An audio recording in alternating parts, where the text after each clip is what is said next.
Hello friends, competition committee के PSC prelims course में आप सभी का स्वागत है और मैं हूं हेमंत प्रधान। आइए फ्रेंड्स, आज हम स्टार्ट करते हैं एक ऐसे टॉपिक को जो आपके एग्जामिनेशन पॉइंट ऑफ व्यू से वेरी इंपॉर्टेंट है। आज हम पढ़ने वाले हैं साइंस एंड टेक्नोलॉजी के अंतर्गत अंतरिक्ष प्रौद्योगिकी या स्पेस टेक्नोलॉजी को। फ्रेंड्स, ये टॉपिक बहुत इंपॉर्टेंट है, याद रखिएगा।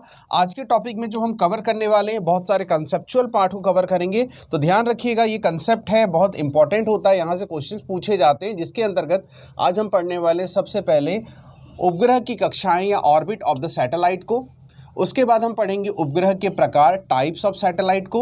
उसके बाद हम देखते हैं प्रक्षेपण यान प्रौद्योगिकी, लॉन्चिंग व्हीकल टेक्नोलॉजी को। देन आफ्टर हम इसरो की जो हिस्टोरिकल जर्नी है, इस पार्ट को कवर करेंगे कि कैसे अपनी इनिशियल फेज से, फाउंडेशन के बाद से, इसरो की स्थापना के बाद से लेकर वर्ष 2022 तक किस प्रकार इसरो ने बड़े बड़े कीर्तिमान रचे और बड़े बड़े वहाँ पे उन्होंने सैटेलाइट को ऑर्बिट में सेट कराया। नई नई प्रकार की टेक्नोलॉजी का किस प्रकार उसका जो है उद्गम होता गया और आने वाले समय में उसका फिर से यूटिलाइजेशन कैसे होता गया।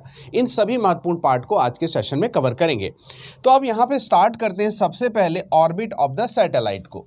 तो ऑर्बिट ऑफ द सैटेलाइट यानी कि उपग्रह की कक्षाएं, ठीक है। तो यहाँ पे याद रखेंगे, जैसे इमेजिन करिए, मान लो ये पृथ्वी है। तो पृथ्वी क्या होती है, इसका ये जो ठीक जो बीच का पार्ट होता है, इसे हम क्या कहते हैं, विषुवत रेखा या इक्वेटर कहते हैं। विषुवत रेखा या इक्वेटर कहते हैं, ठीक। दूसरा यहाँ पे ये होता है इसका ध्रुव या पोल होता है, जैसे ये होता है उत्तरी ध्रुव और ये होता है दक्षिणी ध्रुव या साउथ पोल, ठीक। यहाँ पे ये बात समझ में आ गई। अब यहाँ पे अर्थ में अलग अलग इसके क्या हैं, अलग अलग इस प्रकार के लेयर्स हैं पृथ्वी के ऊपर वायुमंडल के, ठीक।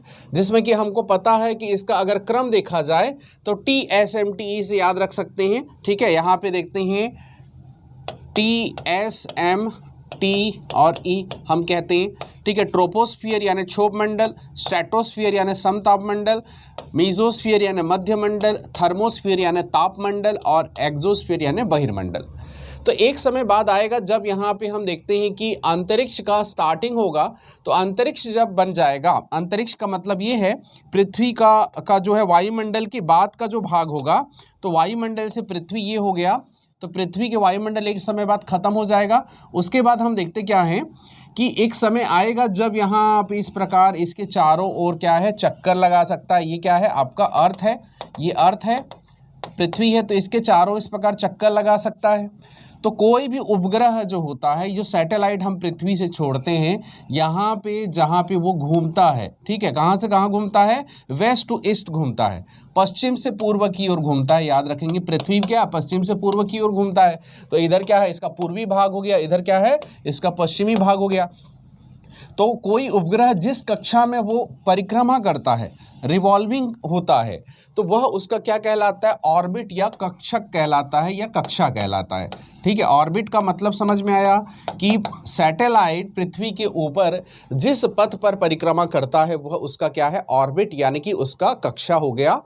या इस बात को हम समझेंगे कि ये जो कक्षा होता है, ये कक्षा क्या होता है, पृथ्वी के ऊपर का एक ऐसा भाग होता है जो जिसके चारों, मतलब पृथ्वी के चारों तरफ वो क्या है, उसका रिवॉल्विंग होता है, उसकी परिक्रमा करती है, ठीक है। तो उसे हम क्या कहते हैं, ऑर्बिट कहते हैं।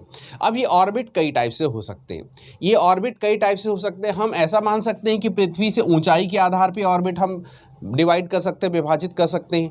वैसे हम देखते हैं कि क्या ये सर्कुलर पाथ में घूम रहा है या फिर ये एलिप्टिकल पाथ में घूम रहा है, यानी कि दीर्घवृत्ताकार में घूम रहा है। इस आधार पे हम इसे डिवाइड कर सकते हैं। तो आइए हम समझते हैं उन सभी महत्वपूर्ण बिंदुओं को जो आपके एग्जामिनेशन पॉइंट ऑफ व्यू से इंपॉर्टेंट है, जिसमें कि ऑर्बिट ऑफ द सैटेलाइट को देखते हैं। तो अगर यहाँ पे देख रहे हैं, इसमें देख रहे हैं कि यदि इसकी हाइट के इसका जो है पाथवे के आधार पे, इसके पथ के आधार पे अगर इसे डिवाइड किया जाए कि उपग्रह की कक्षाएं क्या क्या हो सकती हैं, तो उपग्रह की कक्षाएं पृथ्वी से देख रहे हैं, इस प्रकार आप देख रहे हैं, ये क्या है, इस प्रकार घूम रहा है। तो यहाँ पे क्या देखते हैं कि ये जो पार्ट होता है आपका, हम कह रहे हैं कि वेस्ट टू ईस्ट घूमता है, तो वेस्ट से ईस्ट घूमता है। और ये जो पथ होता है, अगर ये क्या होता है, वृत्तीय हो, सर्कुलर हो, ठीक है, तो सर्कुलर हो तो इस प्रकार का एक पाथवे हो सकता है। लेकिन आपको ये भी पता है, तो यहाँ पे एक पता है कि ये जो सैटेलाइट होते हैं ये दीर्घवृत्ताकार भी हो सकते हैं, एलिप्टिकल भी हो सकता है। तो एलिप्टिकल होगा तो ये एक प्रकार का सैटेलाइट का ऑर्बिट हो जाएगा। तो दो टाइप आप समझ में आ गया। तो यहाँ पे याद रखना कि जब एलिप्टिकल होगा तो ये जो पास वाला भाग होगा, मतलब वह भाग जो पृथ्वी के सबसे करीब है, तो जो सबसे करीब होगा तो उसे हम क्या कहते हैं, उपभू कहते हैं, उपभू कहते हैं, या इसे हम क्या कहते हैं, पेरिजी कहते हैं। ठीक है, पेरिजी कहते हैं। और अगर वो पृथ्वी से सबसे दूरस्थ भाग, तो ये भाग को होता है क्या कहते हैं, हम एपोजी कहते हैं, एपोजी या अपभू कहते हैं। ठीक है, ये बातें आपको याद रखनी है। ये एपोजी और पेरिजी, ये दो वर्ड भी आपको एग्जाम में पूछे जाते हैं। तो नियरेस्ट पार्ट क्या है आपका, पृथ्वी से वह भाग जो ऑर्बिट के सबसे करीब हो, तो वो भाग जो कहलाता है क्या है, उपभू या अपेरिजी कहलाता है। जैसे कि एक ऑर्बिट है, जैसे कि इसमें देखते हैं जनरली 250 किलोमीटर की ये आसपास का जो है, ये 200 से 250 किलोमीटर का जो है ये नियरेस्ट पॉइंट हो सकता है सैटेलाइट का इस पृथ्वी के साथ। और वैसे ही सैटेलाइट का पृथ्वी के साथ दूरस्थ बिंदु हो सकता है, वो 36,000 किलोमीटर भी हो सकता है, और ये होता है 39,834 किलोमीटर भी हो सकता है। तो ये अलग अलग पॉइंट होते हैं। वो दूरस्थ पॉइंट हो गया, सबसे ज़्यादा आवे, मतलब दूरस्थ मतलब सबसे दूर का पार्ट है। ठीक है, डिस्टेंस सबसे मैक्सिमम होती है और एक सबसे मिनिमम होती है। तो ये बातें आपको समझ में आ गई। अपभू उपभू क्या है आपको समझ में आ गया। तो अब आगे देखते हैं कि ऑर्बिट ऑफ द सैटेलाइट में क्या और कंसेप्ट है। तो ये कंसेप्ट बहुत इंपॉर्टेंट है, याद रखना। अगर इसकी ऊंचाई के आधार पर देखते हैं तो इमेजिन करिए जैसे कि ये क्या है, आपका पृथ्वी है।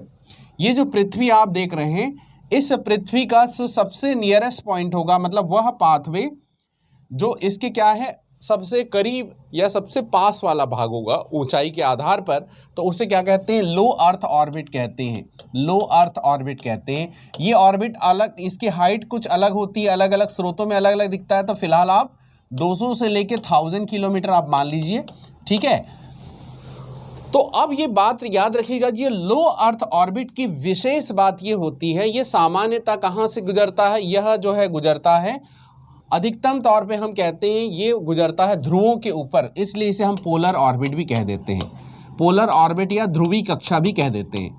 ध्रुवी कक्षा मतलब समझ में आ गया कि दो ध्रुव हैं, जैसे कि यहाँ पे उत्तरी ध्रुव और यहाँ पे दक्षिणी ध्रुव। तो यहाँ पे क्या देख रहे हैं कि जो ऑर्बिट ऑफ द सैटेलाइट होता है, जिसमें कि हम लो अर्थ ऑर्बिट कहते हैं, है ना, निम्नतम भूकक्षा जो होता है उसकी हाइट जो है अलग अलग स्रोतों में अलग अलग दिखी होती है, लेकिन सामान्यतः मान के चलिए 200 से लेके 1000 किलोमीटर के आसपास होगा।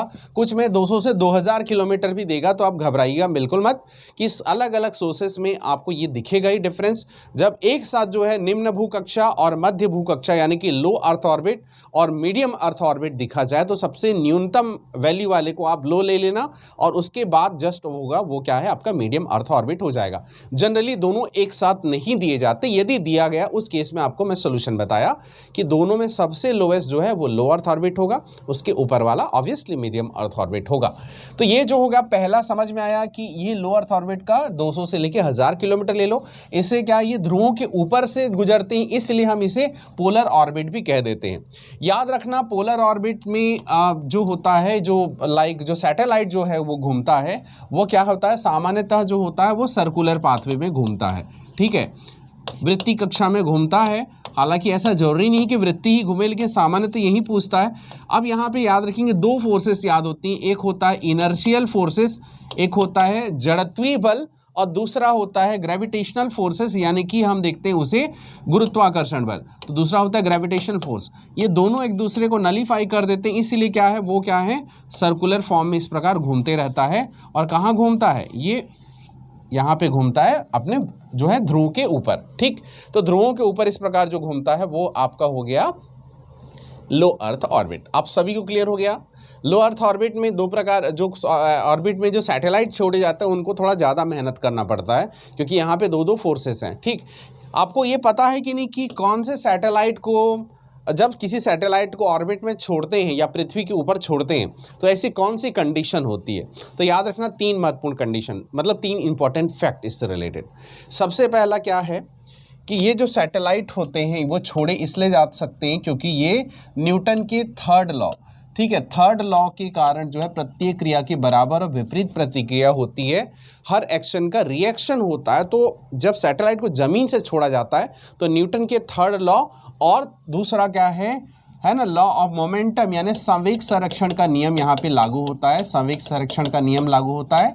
और तीसरा महत्वपूर्ण पार्ट याद रखना, इसको 8 मीटर पर सेकेंड से ऊपर अगर छोड़ेंगे तभी क्या है, ये लाइक पृथ्वी की कक्षा में वो रह सकेगा, अदरवाइज वो पृथ्वी के ऑर्बिट में जाने के बाद कुछ समय बाद वो वापस पृथ्वी पर गिर जाएगा। ठीक है, तो 8 मीटर पर सेकेंड कम से कम हो, जिसके बाद क्या है, पृथ्वी की कक्षा में किसी भी उपग्रह को छोड़ा जा सकता है। ये इसका क्या कहलाता है, ड्रिफ्ट वेलोसिटी या पलायन वेग कहलाता है। ठीक, तो पलायन वेग कितना होना चाहिए, 8 मीटर पर सेकेंड। याद रखना ये 3 पॉइंट। अब जो हम पढ़ रहे थे कि लो अर्थ ऑर्बिट में, उसके बाद देखते हैं मीडियम अर्थ ऑर्बिट। तो मीडियम अर्थ ऑर्बिट जो होता है, यहाँ पे इस डेटा पे मत जाइए, ये थोड़ा सा अब लाइक अलग अलग सोर्सेस डिफरेंस है। तो अब देखते हैं कि पहले हमने देखा कि 200 से लेकर जो है 1000 किलोमीटर आसपास हो गया। अब जो होता है मीडियम अर्थ ऑर्बिट, तो मीडियम अर्थ ऑर्बिट जस्ट ऊपर होता है, किसके ऊपर होता है, जैसे कि यहाँ पे देख रहे हैं मीडियम अर्थ ऑर्बिट, ये जो देख रहे हैं मीडियम अर्थ ऑर्बिट, या यहाँ पे जो देख रहे हैं मीडियम अर्थ ऑर्बिट, ये बेसिकली क्या होता है, लो अर्थ ऑर्बिट के ठीक ऊपर होता है। तो लो अर्थ ऑर्बिट के ठीक ऊपर होता है, तो यहाँ पे याद रखेंगे कि ये जो मीडियम अर्थ ऑर्बिट है, इसकी जो अगर हाइट देखा जाए तो ये होता है कि 1000 से ऊपर ले लो, है ना, और ये ले लो आपको 35,786 किलोमीटर ले लो।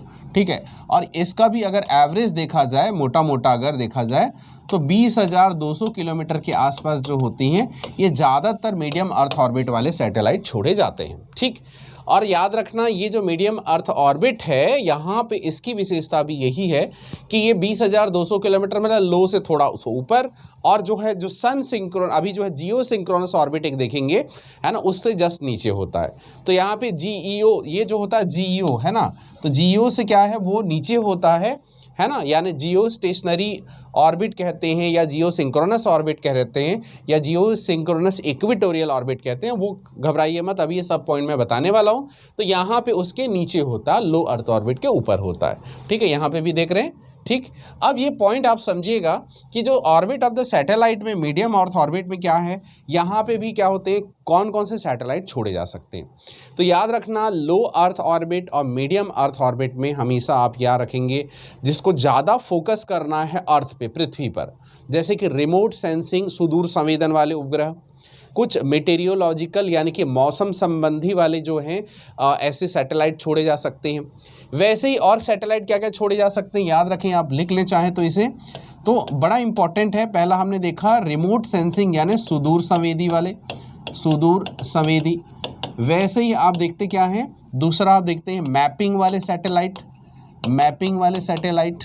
उसके बाद आप देखते हैं इस पे जो होता है मौसम संबंधित, मौसम विज्ञान संबंधी, जिसमें क्लाइमेट वगैरह का, क्लाउड वगैरह का अध्ययन करना है, उसको आप लिख सकते हैं यहाँ पे। देन आफ्टर अगर यहाँ पे देखें तो कुछ और जो सैटेलाइट इंपॉर्टेंट होते हैं, जो उसको जो है ज़्यादा फोकस करते हैं, जैसे कि जो नेविगेशन यानी नेविगेशन सैटेलाइट देखते हैं यहाँ पे, या फिर यहाँ पे आप देखेंगे कि जो निगरानी सर्विलांस वाले जो है यहाँ पे सैटेलाइट छोड़े जा सकते हैं। ठीक, तो ये जो सैटेलाइट होते हैं जो थोड़ा ज़्यादा फोकस करते हैं, ज़्यादा एकदम करीब, कार्टोग्राफी वाले सैटेलाइट, ठीक है, मानचित्रीकरण वाले सैटेलाइट, तो ये सबसे ज़्यादा फोकस किए जाते हैं इन सैटेलाइट के द्वारा, क्योंकि यहाँ पे फोकस करना होता है। ठीक, तो ये आपको याद रखना है। अब यहाँ पे देखेंगे कि जो अगला सैटेलाइट का जो टाइप होता है, वो अगला सैटेलाइट का टाइप क्या होता है, तो यहाँ पे अगर आप इसे समझें तो इस इमेज के साथ समझिए। इस इमेज में सब चीज़ें बहुत बेहतर तरीके से क्लियर है।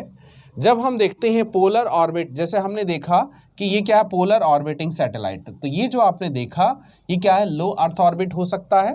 ठीक है, लो अर्थ ऑर्बिट हो सकता है। अब दूसरी बात यहाँ पे देखते हैं, जो दो नए वर्ड आ रहे हैं, एक है जियो स्टेशनरी ऑर्बिट, है ना, और एक दूसरा होगा वो है जियो सिंक्रोनस ऑर्बिट। तो एक कंसेप्ट आप समझिएगा, ये कंसेप्ट क्या है कि आपने नाम सुना होगा एंगल ऑफ इंक्लिनेशन यानी आनत कोण। आनत कोण ये होता है, तो जैसे क्या देखते हैं, ये पृथ्वी है, पृथ्वी ये है, आप देख रहे हैं पूरा पृथ्वी यहाँ पे दिया हुआ है। इसका ये ठीक पार्ट क्या है, ये इसका क्या हो गया, इसका जो है आप लाइक देखते हैं, इसका विषुवत रेखा हो गया। विषुवत रेखा के साथ अगर आप देखते हैं कोई ऐसा पोलर ऑर्बिट वाला यानी ध्रुवीय कक्षा वाला जो सैटेलाइट जैसे कि यहाँ घूम रहा है, वो कितना डिग्री बना रहा है? ठीक 90 डिग्री हम बना रहे हैं। तो इसका आनत कोण क्या हो जाएगा? एंगल ऑफ इंक्लिनेशन 90 डिग्री हो जाएगा। किसका? ध्रुवीय कक्षा यानी कि पोलर ऑर्बिट वाले सैटेलाइट का। तो इसका एंगल कितना हो जाएगा? यहाँ पे देख रहे हैं इसका एंगल हो जाएगा 90 डिग्री। ठीक, तो ये होता है किसका? एक पोलर ऑर्बिट वाले सैटेलाइट जो होता है वो उसमें क्या है 90 डिग्री का एंगल ऑफ इंक्लिनेशन यानी कि आनत कोण बनाएगा। यानी आनत कोण कहने का मतलब विषुवत रेखा के साथ जो है अगर पृथ्वी का एक्सिस जो है जो कोण बनाता है ना, यानी पृथ्वी का एक्सिस यानी ध्रुवों तरफ जो कोण बनाता है, एंगल बनाता है, उसे एंगल ऑफ इंक्लिनेशन कहेंगे यहाँ पे। अब यहाँ पे ध्यान रखेंगे, आपको जो कंसेप्ट समझना है कि इसी के बेस पे आपको दो नए प्रकार के इसमें ऑर्बिट दिखेगा सैटेलाइट का। सैटेलाइट का एक ऑर्बिट देख रहे हैं कि अगर यहाँ पे देखेंगे, इस इमेज के साथ देखेंगे, ये जैसे पृथ्वी है तो पृथ्वी के साथ जो है इसकी हाइट, ऐसा सैटेलाइट जिसकी हाइट जो होती है, ठीक है, 35,786 या मोटा मोटा कहें आप 36,000 किलोमीटर की हाइट पर, फिक्स हाइट पर क्या होती हैं ये, अगर ऐसा ऑर्बिट जो है वो घूमे और पृथ्वी के साथ जो है वो किसी प्रकार का एंगल बनाए, वो एंगल कितना हो सकता है? वो कितना भी हो सकता है। वो एंगल इस प्रकार हो सकता है जैसे कि यहाँ पे देख रहे हैं, ये देख रहे हैं एंगल बन रहा है सिमिलर लाइक दिस। तो ये क्या है? इसके साथ क्या है? किसी प्रकार का, ये अगर इक्वेटर हो गया तो ये क्या है? आपका एंगल बन रहा है। तो एंगल जो बन रहा है, ये जो तिरछा एंगल बन रहा है इसका, ठीक है, ये तिरछा एंगल जो बन रहा है, ये तिरछा एंगल क्या है? इसका एंगल ऑफ इंक्लिनेशन है। तो अगर हम दो महत्वपूर्ण शर्त यहाँ पे है, इसकी हाइट 35,786 किलोमीटर होगी या 36,000 किलोमीटर होगी, और दूसरा इसका कोई एंगल बने, एंगल ऑफ इंक्लिनेशन होगा। वो एंगल का जो है एंगल कितना हो सकता है? वो कुछ भी हो सकता है। ठीक है, तो वो एंगल, इस प्रकार के ऑर्बिट को हम क्या कहते हैं? हम कहते हैं जियोसिंक्रोनस या फिर भूसमकालिक, ठीक कहते हैं। ठीक है, भूतुल्यकालिक या भूसमकालिक। ठीक, तो याद रखेंगे, मैं इसे रिपीट करूंगा ताकि कंफ्यूजन ना हो, कि हम देखते हैं हाइट जो होती है, जैसे कि यहाँ पे अगर हाइट देखते हैं कि जियोसिंक्रोनस ऑर्बिट में आप देखते हैं कि इसकी हाइट जो होती है 36,000 किलोमीटर के आसपास होती है। ठीक है, दूसरा अगर आप देखते हैं तो इसकी हाइट जो, इसका जो दूसरा केस है, ये क्या है? पृथ्वी के इक्वेटर के साथ किसी प्रकार का एंगल ऑफ इंक्लिनेशन बनाता है, आनत कोण बनाता है। और इस प्रकार के सैटेलाइट जो होते हैं वो क्या कहलाते हैं? जियोसिंक्रोनस ऑर्बिट कहलाते हैं, भूतुल्यकालिक या भूसमकालिक। भूतुल्यकालिक या भूसमकालिक, समझ में आया आप लोगों को? ठीक है, याद रखना, भूतुल्यकालिक पूछा जाए या भूसमकालिक पूछा जाए एक ही बात है। ठीक है, ये दो चीज़ें याद होनी चाहिए। एंगल बनाएगा, ठीक है, एंगल बनाएगा। अब दूसरा, ये समझ में आ गया है तो आपको ये दूसरा एक और जो ऑर्बिट है वो समझना आसान है। दोनों में डिफरेंस भी मैं बताऊंगा। तो दोनों में पहले आप समझ जाओ कि अब क्या होता है। इसने समकालिक का भूतुल्यकालिक कहा, लेकिन मैं एक और वर्ड कह देता हूँ, वो कह देता हूँ भूस्थैतिक। भूस्थैतिक कहूँगा, या इसे और क्या कहूँगा? जियो स्टेशनरी। जियो स्टेशनरी, तो स्टेशनरी है मतलब यहाँ पे क्या है? स्थित है कहना चाहिए। तो यहाँ पे वो ऐसा लगता है कि वो स्टैटिक है। और इस प्रकार का जो ऑर्बिट होगा, इस प्रकार की ऑर्बिट की खास बात देखेंगे कि ये जो है इक्वेटर के साथ कोई भी एंगल नहीं बनाएगा, जीरो एंगल बनाएगा। हाइट क्या होगी? सेम होगी, लेकिन एंगल क्या हो जाएगा? यहाँ पे जीरो हो जाए। उस केस में ये क्या है? आपका भूस्थैतिक हो गया।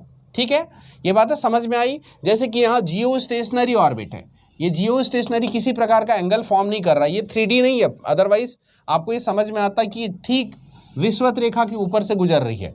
और इसकी भी हाइट कितनी होगी? यही सेम हाइट होगी, 36,000 किलोमीटर। अब आप सोच रहे हैं दोनों में डिफरेंस क्या है? तो दोनों में दो डिफरेंस दिख रहा है आपको। पहला क्या है? इसमें एंगल ऑफ इंक्लिनेशन जीरो है, जबकि समकालिक या तुल्यकालिक यानी कि जियोसिंक्रोनस में किसी प्रकार का एंगल ऑफ इंक्लिनेशन बन रहा है, आनत कोण बन रहा है। और दूसरी महत्वपूर्ण जो कंसेप्ट है ये है, याद रखना कि अगर हम दूसरा जो डिफरेंस अगर समझेंगे तो दूसरा डिफरेंस को थोड़ा इस तरह से समझें। आप इमेजिन करो ये पृथ्वी है और पृथ्वी के ऊपर जो है ये पृथ्वी है, और पृथ्वी के ऊपर अगर आप देखते हैं कि जो होता है कि लाइक किसी प्रकार का सन सिंक्रोनस जियो सिंक्रोनस ऑर्बिट इस प्रकार का घूम रहा है। ठीक है, इस प्रकार का जो है कोई ऑर्बिट जो है घूम रहा है।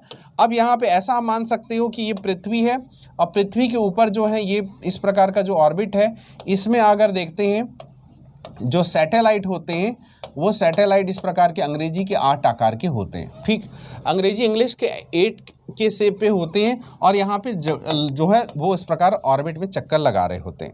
ठीक, अब ये क्या हो सकता है, मैंने बताया था ये वृत्तीय भी हो सकता है और दीर्घ वृत्ताकार भी हो सकता है, एलिप्टिकल भी हो सकता है और क्या हो सकता है, यह दीर्घ वृत्ताकार भी हो सकता है। वृत्ति या दीर्घ वृत्ताकार, वृत्ति या फिर हम कहते हैं दीर्घ वृत्ताकार, सर्कुलर या एलिप्टिकल।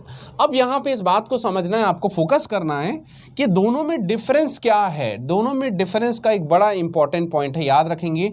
सबसे पहले एक और कॉमन पॉइंट पढ़ लेते हैं, फिर उसका डिफरेंस आपको और बेहतर समझ में आएगा।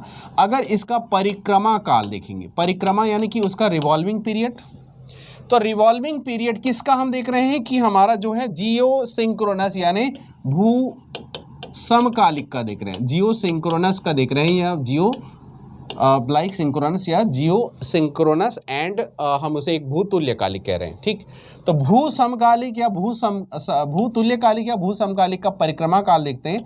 तो पृथ्वी का जो परिक्रमा काल होता है अर्थ कितने में घूमता है, जनरली हम 24 घंटे में, हम कहते हैं 12 घंटे का दिन होता है, 12 घंटे का रात होता है, इस चक्कर लगा लेता है, ऐसा आप मानते हैं।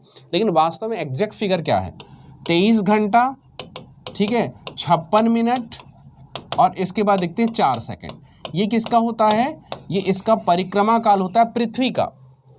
ठीक है, पृथ्वी जो होता है वो चक्कर लगाती है। ठीक है, तो यहाँ पे देखते हैं क्या सूर्य के चारों तरफ चक्कर लगा रही है, तो क्या 24 घंटा में अब मानते हैं, लेकिन एक्चुअल फिगर क्या है, 23 घंटा 56 मिनट 4 सेकंड। वैसे ही अगर आप देखेंगे जो जियो सिंक्रोनस यानी भू समकालिक या भूतुल्यकालिक जो है उसका परिक्रमा काल भी सेम होता है। तो आपको ऐसा लगता है कि देखो एक्चुअल में चक्कर तो लग रहा है उसके चारों तरफ, पृथ्वी के चारों तरफ जो है, और जो सैटेलाइट हम छोड़े हैं उस ऑर्बिट पे, किस ऑर्बिट पे, भू समकालिक या जियो सिंक्रोनस ऑर्बिट पे जो छोड़े हैं, चक्कर तो लगा रहा है, लेकिन जो वो क्या है, परिस्थिति के अनुसार जो है हमेशा वो क्या बदलते रहता है। ये जो सैटेलाइट है अपनी पोजीशन परिस्थिति के हिसाब से बदल रहा है। बीच में क्या है, पृथ्वी है, और यहाँ पे देख रहे हैं क्या है, वो चक्कर तो लगा रहा है लेकिन वो अपना जो है जगह बदल रहा है ना। तो हर समय जो है, जैसे रात को 8 बजे किसी जगह स्टार देखते हो, तारा देखते हो, तो कल भी उसी जगह दिखाई देगा, है ना। उसके बाद कुछ समय बाद अगले दिन मान लो सुबह 5 बजे से उठ के आप देखते हो तो वो भी उसी जगह पे दिखाई देगा। लेकिन एक्चुअल में यहाँ पे तारा और सूर्य का जो है वो तो खैर स्टैटिक पार्ट है, लेकिन यहाँ पे हम बताना ये चाह रहे हैं कि जिस प्रकार पृथ्वी है, पृथ्वी के ऊपर इस प्रकार का कोई सैटेलाइट है जिसे जियो सिंक्रोनस ऑर्बिट पे आपने छोड़ा है, तो छोड़ने के बाद क्या है, वो अपनी परिस्थिति बदलते रहती है, स्थिति बदलते रहती है, और एक निश्चित समय पर निश्चित जगह ही दिखाई देगी, जो कल भी उसी जगह पे थी, आज भी उसी जगह पे, कल भी उसी जगह पे दिखाई देगी। तो आपको ऐसा लगता है कि वो एक ही जगह पे, लेकिन वास्तव में वो अपनी परिस्थिति बदलते रहती है। ठीक, लेकिन अगर आप जियो स्टेशनरी की बात करें तो ये ठीक वैसे ही है, मान सकते हैं कि कोई स्टार आपने आज रात को 9 बजे देखा था तो कल भी उसी जगह पे 9 बजे दिखेगी, 10 बजे भी उसी जगह दिख सकती है, 12 बजे भी उसी जगह दिख सकती है। बट यहाँ पे याद रखेंगे, ऐसा लगता है कि ये जो सैटेलाइट होता है वो एक निश्चित जगह पे फिक्स्ड है। ठीक है, तो यहाँ पे दोनों में अंतर समझ में आ गए। ये अपनी स्थिति बदल सकती है, ये एक निश्चित जगह पे होती, स्थैतिक होती है ना, जियो स्टेशनरी होती है। इसकी हाइट जो है 36,000 किलोमीटर होगी। अब यहाँ पे जो कि इनकी हाइट ज़्यादा है, तो इनकी हाइट ज़्यादा है तो दोनों का एप्लीकेशन समझ जाओ। तो एप्लीकेशन ये है, जैसे ये पृथ्वी है, पृथ्वी के अगर पास में कोई सैटेलाइट छोड़ते तो उसको इतना एरिया कवर करना होता, लेकिन अगर इसके ऊपर होता तो पूरा पृथ्वी का पूरा संपूर्ण भाग भी कवर कर सकता है। मतलब ये समझ रहे हैं कि अगर ज़्यादा हाइट होगी तो ज़्यादा एक बिंदु से दूसरे बिंदु की दूरी ज़्यादा हो सकती है। तो इसका एप्लीकेशन क्या हो सकता है कि भाई पृथ्वी के ज़्यादा हाइट पे छोड़ोगे, कम हाइट में होगा तो इतना का इतना कवर हुआ, लेकिन ज़्यादा हाइट तो पूरा पृथ्वी का इतना पार्ट कवर हो रहा है, तो एक बिंदु से दूसरे बिंदु तक क्या चीज़ें हमको ज़्यादा फास्ट तरीके से जोड़ सकती है, वो जोड़ सकती है कम्युनिकेशन सैटेलाइट। तो ऐसे जितने भी संचार उपग्रह होते हैं, जो कि पृथ्वी का लगभग 1/3, एक कम्युनिकेशन सैटेलाइट पृथ्वी का टोटल एरिया का 1/3 जो है पार्ट लगभग कवर कर लेता है, तो 1/3 भाग कवर कर लेता है। तो एक बिंदु से दूसरे बिंदु तक अधिकतम दूरी तक हम सूचनाओं को जो है पहुंचा सकते हैं। तो इसलिए संचार उपग्रह जो है कहाँ छोड़े जाते हैं, इसी प्रकार के जियो सिंक्रोनस यानी भू समकालिक वाले में, या फिर जियो स्टेशनरी यानी कि भू स्टेशनरी यानी कि आप देखते हैं भू तुल्यकालिक उपग्रह पे, यहाँ पे उपग्रह कक्षा पे छोड़े जाते हैं। ठीक है, तो ये बातें याद रखेंगे। जियो स्टेशनरी, जियो सिंक्रोनस दोनों ऑर्बिट पे क्या छोड़े जा सकते हैं, आपके संचार उपग्रह यानी कम्युनिकेशन सैटेलाइट छोड़े जाते हैं। और ख़ास बात याद रखना कि इस प्रकार के यहाँ पे मौसम संबंधी मेटीरियोलॉजिकल भी छोड़े जा सकते हैं, क्योंकि यहाँ पे इसका भी एक प्रॉपर टाइप से इसका एक एप्लीकेशन होता है, अनुप्रयोग होता है। तो इस प्रकार हमने देखा क्या है, 3 से 4 प्रकार के अलग अलग इसमें ऑर्बिट देख रहे हैं। तो पहला ऑर्बिट हमने देखा लो अर्थ ऑर्बिट, दूसरा मीडियम अर्थ ऑर्बिट, तीसरा हमने देखा जियो सिंक्रोनस ऑर्बिट, और चौथा हम देखते हैं वो है भू स्थैतिक यानी जियो स्टेशनरी ऑर्बिट। तो 4 ऑर्बिट आपने पढ़ लिया है। अब जो देखते हैं कि 2-3 और ऑर्बिट है, इससे भी समझिए आप, क्योंकि ये भी इंपॉर्टेंट है, तो इसे भी हम समझते हैं। तो यहाँ पे अगर आप इसे समझेंगे तो थोड़ा सा इस प्रकार का कंसेप्ट देख लीजिएगा। यहाँ पे इस कंसेप्ट को देखेंगे फिर से। ठीक, अगर हम देखते हैं यहाँ पे 2-3 और ऑर्बिट का नाम, तो एक ऑर्बिट का नाम है, हम देखते हैं सन सिंक्रोनस ऑर्बिट। ठीक, SSO कहते हैं। एक होता है GTO। ठीक है, एक होता है GTO और एक होता है मोलनिया ऑर्बिट। ठीक, मोलनिया ऑर्बिट, तो इसे भी आप समझ जाइए। सन सिंक्रोनस ऑर्बिट सबसे पहले ये क्या होगा, लो अर्थ ऑर्बिट पे जाएगा। लो अर्थ ऑर्बिट में ही जाएगा। ये एक ऐसा प्रकार का कक्षा है जो पृथ्वी की सतह से क्या है 1000 किलोमीटर के अंदर अंदर ही होगा। मोटा मोटा कहा जाता है कि 700 से लेकर 900 किलोमीटर की हाइट पर इस प्रकार के सन सिंक्रोनस ऑर्बिट छोड़े जाते हैं। अब यहाँ पे 2 वर्ड है, सन है और सिंक्रोनस है।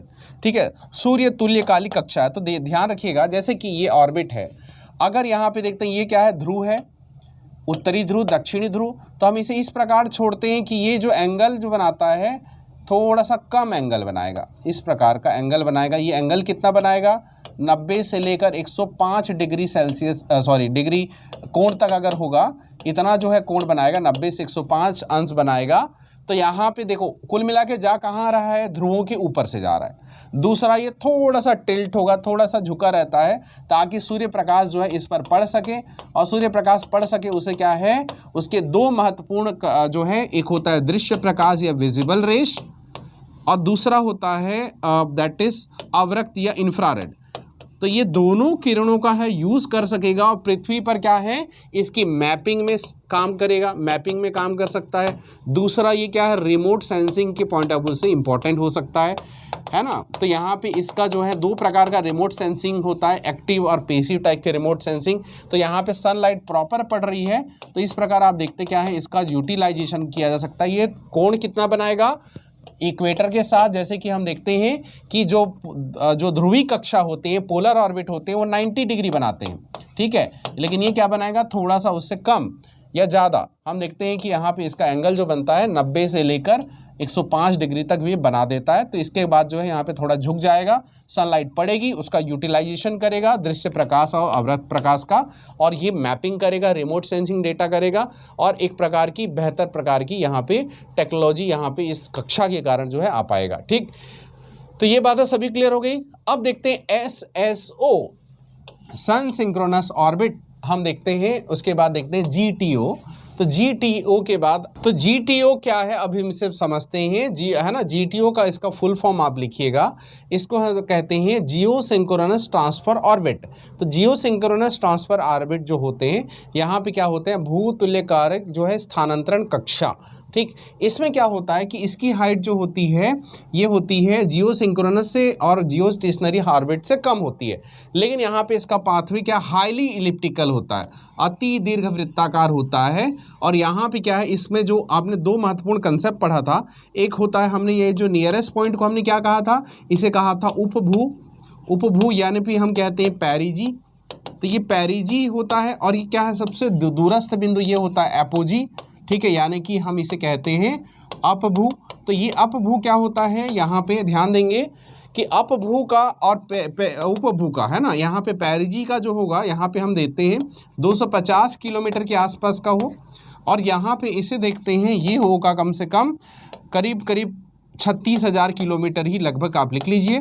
तो इतनी अगर देखते हैं काफ़ी हाईली इलिप्टिकल, देखो सबसे करीब 250 किलोमीटर लेकिन सबसे अधिक 36,000 किलोमीटर। तो इस प्रकार का जो कहते हैं इसे कहते हैं GTO। तो सबसे पहले क्या होता है, सैटेलाइट को हम क्या करते हैं, पृथ्वी से इस छोटे जगह पे भेज देते हैं। तो छोटे जगह भेजने के लिए कम मेहनत करना पड़ेगा, कम एनर्जी चाहिए, तो यहाँ चुपचाप भेज देते हैं। अब ये हाईली इलिप्टिकल होता है तो उसके बाद सबसे दूरस्थ बिंदु पर जाता है, ठीक है। यहाँ पे सबसे पास वाले बिंदु पर, सबसे दूर वाले बिंदु पर ये जाता है, ठीक। तो यहाँ पे याद रखना ये क्या है, आपका जियो सिंक्रोनस ट्रांसफर ऑर्बिट है ना, भूस्थैतिक जो है यहाँ पे स्थानांतरण कक्षा। अब यहाँ पे देखेंगे एक और है जो मोलनिया ऑर्बिट। तो मोलनिया ऑर्बिट भी क्या है, हाईली इलिप्टिकल होता है, ये भी बहुत ज़्यादा इलिप्टिकल होता है। और इसमें भी देखते हैं कि इसका जो हाइट होता है, जो पेरिजी होता है वो क्या होता है आपका 504 किलोमीटर होता है, और इसका जो है 39,834 किलोमीटर का इसका जो है अपभू यानी एपोजी होता है, ठीक। तो ये आपको विजिबल है। तो यहाँ पे क्या देख रहे हैं कि 504 किलोमीटर और 504 किलोमीटर, और इसके बाद देख रहे हैं इधर क्या है 39,834 किलोमीटर जो है, इतनी जो है इसकी एपोजी होती है, ठीक। तो इस प्रकार याद रखना, अलग अलग है ना। एक जो है इनको जो उन्होंने जो डिस्कवर किया था इस ऑर्बिट को, उनका नाम है क्या है, जर्मन साइंटिस्ट डब्ल्यू हॉमन, ठीक है। डब्ल्यू हॉमन ने ये चीज़ें क्या है डिस्कवर किया था इस प्रकार के मोलनिया ऑर्बिट को।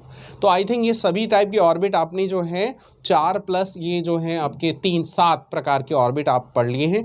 इससे रिलेटेड क्वेश्चंस अगर आपको पूछे जाएंगे तो आसानी से आप बना सकेंगे, ठीक है। ये हाईली इलिप्टिकल और बहुत ज़्यादा इलिप्टिकल, तो ये क्या है GTO। उसके बाद देखते हैं जो है मोलनिया ऑर्बिट, ये क्या है SSO, जिसमें कि इसकी खास बात ये 700 से 900 किलोमीटर की होगी। एक प्रकार का पोलर ऑर्बिट ही है, लेकिन जिसमें कि आप देखते क्या है कि यहाँ पे एंगल ऑफ इंक्लिनेशन जो है कुछ बनता है, वो बनता है 90 से लेके 105 जो है डिग्री अंश तक ये बनता है आपका। इस प्रकार आप देखते हैं कि ऑर्बिट हो गया। और इसके पहले वाले स्लाइड में हमने देखा था कुछ और महत्वपूर्ण टाइप के जो है ऑर्बिट। अब हम देखते हैं इसके आगे क्या महत्वपूर्ण पार्ट है। तो अब सैटेलाइट के टाइप देख लीजिएगा। तो सैटेलाइट के टाइप अगर आप अब देखेंगे, भारत में क्या है अलग अलग प्रकार के सैटेलाइट यहाँ पे जो छोड़े जाते हैं। तो ये जो सैटेलाइट है देखेंगे, पहला सूर्य तुल्यकालिक सन सिंक्रोनस ऑर्बिट, दूसरा है भूस्थैतिक या जियो स्टेशनरी ऑर्बिट, भू समकालिक जियो सिंक्रोनस ऑर्बिट, ठीक है। उसके बाद देखते हैं कम्युनिकेशन सैटेलाइट, फिर जो है उसके बाद मेटेरियोलॉजिकल सैटेलाइट।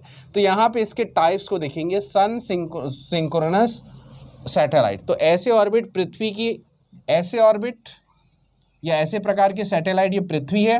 तो पृथ्वी में अगर देखते हैं सन सिंक्रोनस वर्ड आ रहा है, तो सन सिंक्रोनस में हमने देखा कि अगर हम देखते हैं SSO जो ऐसे सैटेलाइट जो है, यहाँ पे ये ज़्यादा हो गया, मैं इसे फिर से कर लेता हूँ। ये पृथ्वी हो गया, पृथ्वी होने के बाद अगर यहाँ पे देखेंगे ये पोल हो गया। अब पोल के बाद देखते हैं कितनी हाइट पे होना चाहिए। पहला तो ये ध्रुवों के ऊपर से गुजरना चाहिए, और ये हाइट कितनी होनी चाहिए, यहाँ पे ये लो अर्थ ऑर्बिट में होना चाहिए। तो ऐसे सैटेलाइट जो छोड़े जाते हैं ये क्या है, सूर्य तुल्यकालिक उपग्रह छोड़े जाते हैं, जो रिमोट सेंसिंग वाले सैटेलाइट इसमें छोड़े जाते हैं, ठीक। ये बातें याद हो गई। मैपिंग वाले, निगरानी वाले, नेविगेशन वाले, ये सभी प्रकार के क्या हैं सैटेलाइट इसमें छोड़े जाते हैं।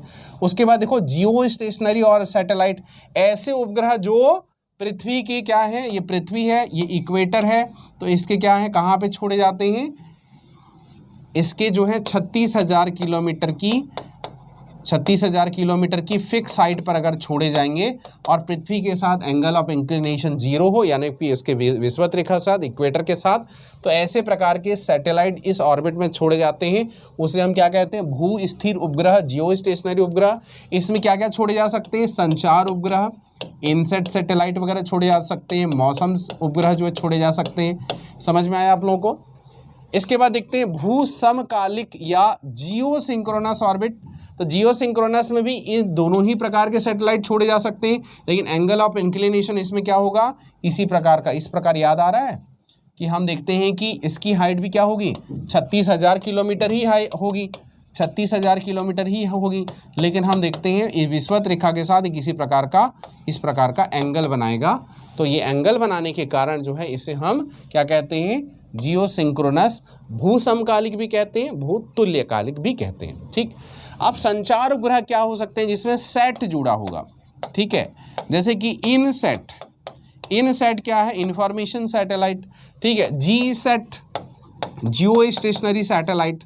तो इस प्रकार क्या है, GSAT वगैरह जो है ना, यहाँ पे इंफॉर्मेशन सैटेलाइट, जियो स्टेशनरी सैटेलाइट, इनसैट, GSAT वाले सीरीज़ क्या होते हैं, ये संचार उपग्रह होते हैं, है ना। अभी अब अलग अलग टाइप के उपग्रह हम पढ़ने वाले हैं, तो उसमें और चीज़ें बेहतर से क्लियर होगी।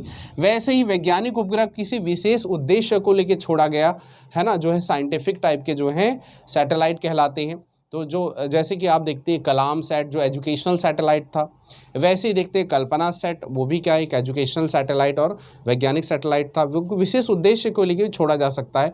कुछ एजुकेशन सैटेलाइट एडूसेट वगैरह भी आप पढ़ सकते हैं, ठीक है। वैज्ञानिक दृष्टि से अगर देखा जाए, ये मौसम वाले उपग्रह जो है देखते हैं, तो जैसे कि मैटसेट, ठीक है, ये प्रकार के सैटेलाइट क्या है, आपके मौसम संबंधी उपग्रह हो सकते हैं, ठीक है। तो ये अलग अलग टाइप, अभी जो हम उसकी जो हिस्टोरिक जर्नी पढ़ेंगे तो मैं बीच बीच में बताते चलूँगा ये कौन सा सैटेलाइट का टाइप है और क्या महत्वपूर्ण सैटेलाइट है। तो आपको इसको अलग से डिटेल पढ़ने की ज़रूरत नहीं है, क्योंकि आपने ऑर्बिट समझ लिया, तो जिस ऑर्बिट में जो सैटेलाइट घूमेगा वो उस टाइप का सैटेलाइट हो गया। अब जो अलग अलग जो सेपरेट जो कुछ छोटे छोटे नाम हैं सैटेलाइट है, तो उसका जो पूरा मिसलेनियस पार्ट है, ठीक है, जो विविध प्रकार के जो सैटेलाइट या नए नए प्रकार की जो चीज़ें आएंगी, हमारे पार्ट 3 में ऑलरेडी हम इसे कवर करने वाले हैं, क्योंकि अब जो है कुछ अलग अलग फैक्ट्स को लेके जो है एग्जाम में प्रीवियस के पूछे गए हैं, तो उनको भी हम कवर करेंगे इसके थर्ड पार्ट में। लेकिन अभी सेकंड पार्ट में जो है इसके आगे के पार्ट समझते हैं कि इसमें क्या है और समझने वाली बात। तो अब हम यहाँ पर देखेंगे कि लॉन्चिंग व्हीकल टेक्नोलॉजी। तो उपग्रह तो हो गया, उपग्रह को हमने पढ़ा कि उपग्रह के अलग अलग टाइप्स होते हैं जो उसके ऑर्बिट के आधार पर हम बता रहे हैं। अब वहाँ तक पहुँचाने के लिए आपको क्या चाहिए, लॉन्चिंग व्हीकल चाहिए, प्रक्षेपण यान चाहिए, जो है न्यूटन के थर्ड लॉ के हिसाब से वो क्या करेगा, वो क्या है, रॉकेट को जो है वहाँ पे उस उपग्रह के उस ऑर्बिट तक लेकर जाएगा। तो वहाँ पे लॉन्चिंग व्हीकल जो बनेगा, वो लॉन्चिंग व्हीकल की टेक्नोलॉजी क्या है और किस प्रकार इसमें इसका जो है विकास होता गया, यहाँ से भी क्वेश्चन पूछे जाते हैं, तो इस पार्ट को आप समझिए। तो यहाँ पे देखेंगे, अगर पहला हमारा लॉन्चिंग व्हीकल क्या था, SLV-3 था, याद रखेंगे, इससे रिलेटेड सब फैक्ट अभी पढ़ने वाले हैं, है ना। एक्चुअल में देखा जाए तो 1979 में पहली बार इसे बनाया गया था, लेकिन उसका जो पहला जो सफल मिशन हुआ था 1980 में हुआ था, सैटेलाइट लॉन्चिंग व्हीकल का, ठीक है। उसका नाम क्या है, क्या कौन से सैटेलाइट को छोड़ा था, रोहिणी RS-1 को हमने क्या है वहाँ ऑर्बिट में छोड़ा था सफलतापूर्वक। वो क्या है 1980 में। स्टार्ट कब किया गया था, 1979 में, 1979 में, ठीक। तो यहाँ पे याद रखेंगे सैटेलाइट लॉन्चिंग व्हीकल्स, ये क्या है, भारत का पहला लॉन्चिंग व्हीकल है, पहला प्रक्षेपण यान है। उसके बाद देखते हैं ASLV जो हुआ, इसका फुल फॉर्म पहले लिख लीजिएगा, ऑगमेंटेड सैटेलाइट लॉन्च व्हीकल। तो augmented satellite launch vehicle actual में 87-88 के आसपास इसका डेवलपमेंट चालू हुआ, लेकिन 1992 में इसका पहला सफल प्रक्षेपण हुआ था। तो पहला इसका क्रम देखिएगा, आपको पूछा भी गया एग्जाम में कि ये जो है लॉन्चिंग व्हीकल को आपको टाइप दे देगा और जो है आपको अरेंज करने देगा कि ओल्डेस्ट टू लेटेस्ट, यानी कि सबसे पुराने से नए, या फिर लॉन्चिंग व्हीकल का क्रम आप सही लिखिए। तो पहला SLV, दूसरा ASLV, ठीक है। तो SLV में SLV-3 था, उसके बाद ASLV, उसके बाद देखते हैं ये आता है PSLV का युग, ठीक है, 1990 के ही दशक में। इसके ठीक एक वर्ष बाद 1993 को जो है फिर से छोड़ा जाता है इसका अगला जनरेशन, यानी थर्ड जनरेशन का लॉन्चिंग व्हीकल, जिसे PSLV का full form polar satellite launch vehicle, polar satellite launching vehicle जो है इसका जो है फुल फॉर्म है, ठीक है। तो ये जो है 1993 में छोड़ा गया था, लेकिन पहला सफल जो है 1994 में हुआ था। तो याद रखना, पहला सफल प्रक्षेपण 1994 में। उसके बाद देखते हैं क्या है कि अगला जो है चौथे जनरेशन का आया, उसे कहते हैं जियो सिंक्रोनस लॉन्चिंग व्हीकल। तो यहाँ पे वर्ड है, देखो यहाँ पे पोलर सैटेलाइट लिया हुआ है, तो पोलर ऑर्बिट पे, तो पोलर ऑर्बिट कितना हो सकता है, तो भाई पोलर ऑर्बिट आप देखते हैं कि हम अधिकतम क्या है लो अर्थ ऑर्बिट या मीडियम अर्थ ऑर्बिट में छोड़ सकते हैं PSLV के थ्रू से। तो क्या है 200 से लेकर 1000 या फिर 1500 2000 तक आप छोड़ सकते हैं पोलर सैटेलाइट लॉन्चिंग व्हीकल की मदद से किसी भी सैटेलाइट को।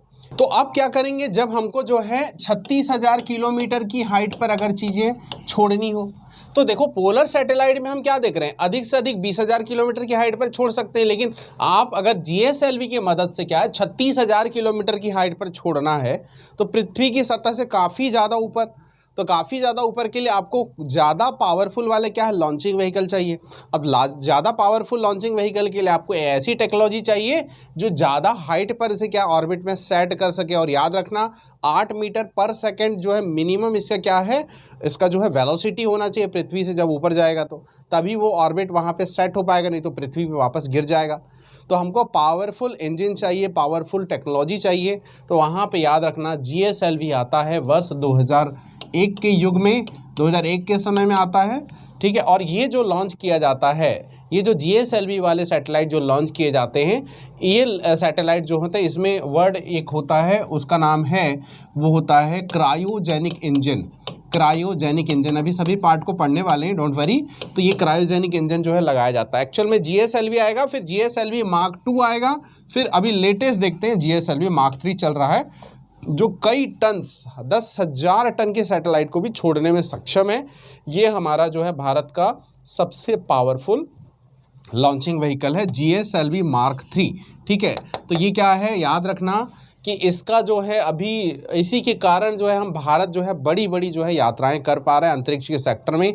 हमारा कम्युनिकेशन सैटेलाइट ज़्यादा ऊंचाई पर है, इसलिए ज़्यादा जो है ज़्यादा बेहतर तरीके से हमको कम्युनिकेशन वाली टेक्नोलॉजी मिल पा रही है, ठीक। तो ये सभी पार्ट को आपका सीक्वेंस बस याद रखिए। इस टॉपिक में बस इतना याद रखें कि इसका क्रम क्या है, ASLV, SLV, ASLV, PSLV, GSLV Mark 2, फिर GSLV Mark 3। बस इतना सीक्वेंस आप याद रखेंगे, SLV से स्टार्ट होकर GSLV Mark 3 तक, ठीक है। उसके बाद हम देखेंगे आने वाले समय में, इसके आने वाले स्लाइड में, कि कुछ और महत्वपूर्ण पार्ट आएगा जिसमें हम सेपरेट कुछ इसका जो है डिटेल पढ़ेंगे कि ये एक दूसरे से कैसे अलग अलग है। क्योंकि अब जो है थोड़ा क्वेश्चन अंदर से भी पूछ रहा है, तो थोड़ा इसके भी अंदर की बातें हम पढ़ेंगे, ठीक है। तो यहाँ पे उसके बाद जो है इसरो की जो हिस्टोरिक जर्नी है इसे पढ़ेंगे, इसरो की जो विकास यात्रा इसे पढ़ेंगे, ठीक। तो अब हम समझते हैं वेरी वेरी इंपॉर्टेंट आपके एग्जामिनेशन पॉइंट ऑफ व्यू से, वो है इसका जो लॉन्चिंग व्हीकल टेक्नोलॉजी का किस प्रकार इसका डेवलपमेंट होता चला गया। ये जो कंटेंट मैं आपको प्रोवाइड कर रहा हूँ किसी भी राष्ट्रीय स्तर के एग्जाम के लिए भी उतना ही इंपॉर्टेंट है जितना कि किसी राज्य स्तरीय एग्जाम के लिए। तो याद रखना एक ऐसा कॉम्प्रिहेंसिव यहाँ पे कंसेप्ट हम पढ़ने वाले हैं कि किस प्रकार भारत में लॉन्चिंग व्हीकल टेक्नोलॉजी स्टार्ट हुआ, और स्टार्ट होने के दौरान जब हम देखते हैं इसका जो प्रारंभिक दौर था, इनिशियल फेज था, हमने उसके बेसिक पार्ट से स्टार्ट किया और ऑब्वियसली हम ग्रेजुअली आगे बढ़ते चले गए। और अभी वर्तमान में हम देखते हैं विश्व के शीर्ष 6 देशों में जो टेक्नोलॉजी है वो भारत के पास भी वो टेक्नोलॉजी है। यानी कि हम विश्व के 6 ऐसे देशों में शुमार हैं जो हमारे पास वो टेक्नोलॉजी है, जहाँ पे हम किसी भी ऑर्बिट पे कितना भी वो जो लाइक उसका हैवी वेट हो, उन सभी सैटेलाइट को हम आसानी से छोड़ सकते हैं with the help of this latest launching vehicle that we call a GSLV Mark 3। और उन सभी पार्ट को यहाँ पे आइए हम डिस्कस करते हैं। तो स्टार्ट जब हुआ था, भारत जो है, आपको पता है कि भारत का पहला सैटेलाइट तो हम 1975 में छोड़े थे आर्यभट्ट में। तो 19 अप्रैल 1975 को जब लॉन्चिंग व्हीकल टेक्नोलॉजी जब यूज़ की गई थी, वो क्या है अब्रॉड से हमने इंपोर्ट किया था, या अब्रॉड की मदद लिए थे हम, ठीक है, जिसमें कि हम रशियन लॉन्चिंग व्हीकल की मदद से उसे हम छोड़े थे, कहाँ, आर्यभट्ट को। लेकिन जब हम वहाँ पे हमारा जो सैटेलाइट था वो इंडिजिनस था, वो स्वदेशी था। अब हमारे पास ऐसी कौन सी टेक्नोलॉजी जब हमारा खुद का लॉन्चिंग व्हीकल भी और खुद ही का जो हमारा जो है यहाँ पे सैटेलाइट हो, तो वो था 1980 में सबसे पहले हमने छोड़ा था रोहिणी RS-1 को, जो हमारा स्वदेशी उपग्रह था। और इस समय हमारा जो लॉन्चिंग व्हीकल था उसका नाम था SLV-3, जो कि भारत का पहला स्वदेशी प्रक्षेपण यान था, तो उसका नाम था SLV-3। तो SLV सीरीज़ जो जितने भी जो लॉन्चिंग व्हीकल बनते हैं वो एक्चुअल में 4 स्तर के जो है 4 स्टेज जो है लॉन्चिंग व्हीकल होते हैं। अब यहाँ पे लॉन्चिंग व्हीकल में याद रखना कि 2 वर्ड यूज़ होगा, एक होगा कि प्रणोदक यानी प्रोपेलेंट, ठीक है, जिसकी मदद से क्या है, या उसे ईंधन भी कह सकते हो। तो वो जो प्रोपेलेंट या ईंधन होता है वो ठोस भी हो सकता है, द्रव भी हो सकता है, गैस भी हो सकता है। तो अगर देखा जाए तो अगर सॉलिड टाइप का प्रोपेलेंट हो, सॉलिड टाइप का ईंधन हो, तो वो ज़्यादा भले हमारे लिए यूज़र फ्रेंडली हो सकता है, लेकिन वो वेस्ट बहुत छोड़ता है और उसकी एफिशिएंसी कम होती है as compared to liquid and gas. तो एक तो हैवी चीज़ है, हैवी चीज़ को ऊपर ले जाना है, बर्न करना है, तो अल्टीमेटली वो अब लाइक प्रॉब्लम तो होगा, ज़्यादा एनर्जी चाहिए इंजन को ऊपर ले जाने में। तो इस प्रकार ठोस वाले ईंधन जो होते हैं वो धीरे धीरे रिप्लेस होते चले गए या उसकी भूमिका जो है कम होती चली गई। लेकिन स्टार्टिंग दौर में जब 4 स्टेज वाले हमारे जो लॉन्चिंग व्हीकल्स थे वहाँ पे देखते हैं कि मुख्यतः जो ईंधन था वो क्या था, सॉलिड था, ठोस था, जिसमें कि केवल क्या पेलोड ये होता है कि ओवरऑल जो है उसका वजन जो सैटेलाइट को ऊपर ले जाना है तो उसका जो है 50 किलोमीटर के पेलोड को ही ऊपर ले जा सकता है, और कितनी हाइट पर, केवल 450 किलोमीटर की हाइट पर ले जा सकता है। तो ये जो दौर था ये कब था, 1980 के समय में ये दौर था। इसके बाद हम थोड़ा एडवांस वाले जो है लॉन्चिंग व्हीकल बनाए, जिसका नाम देखते हैं, जो क्या है 5 स्टेज वाले थे, 5 स्तरीय वाले थे। अब इसकी में भी देखते हैं जो प्रॉब्लम थी वो क्या, सबके सब क्या सॉलिड वाले प्रोपेलेंट थे, सॉलिड प्रणोदक थे जो है उसका जो ईंधन था। अब इसमें देखते हैं 150 किलोमीटर के जो है पेलोड को हम केवल 900 किलोमीटर की हाइट पर छोड़ सकते थे। तो ये भी जो है हमारे लिए सफिशिएंट नहीं था। ये क्या 1992 के दौर में आया था।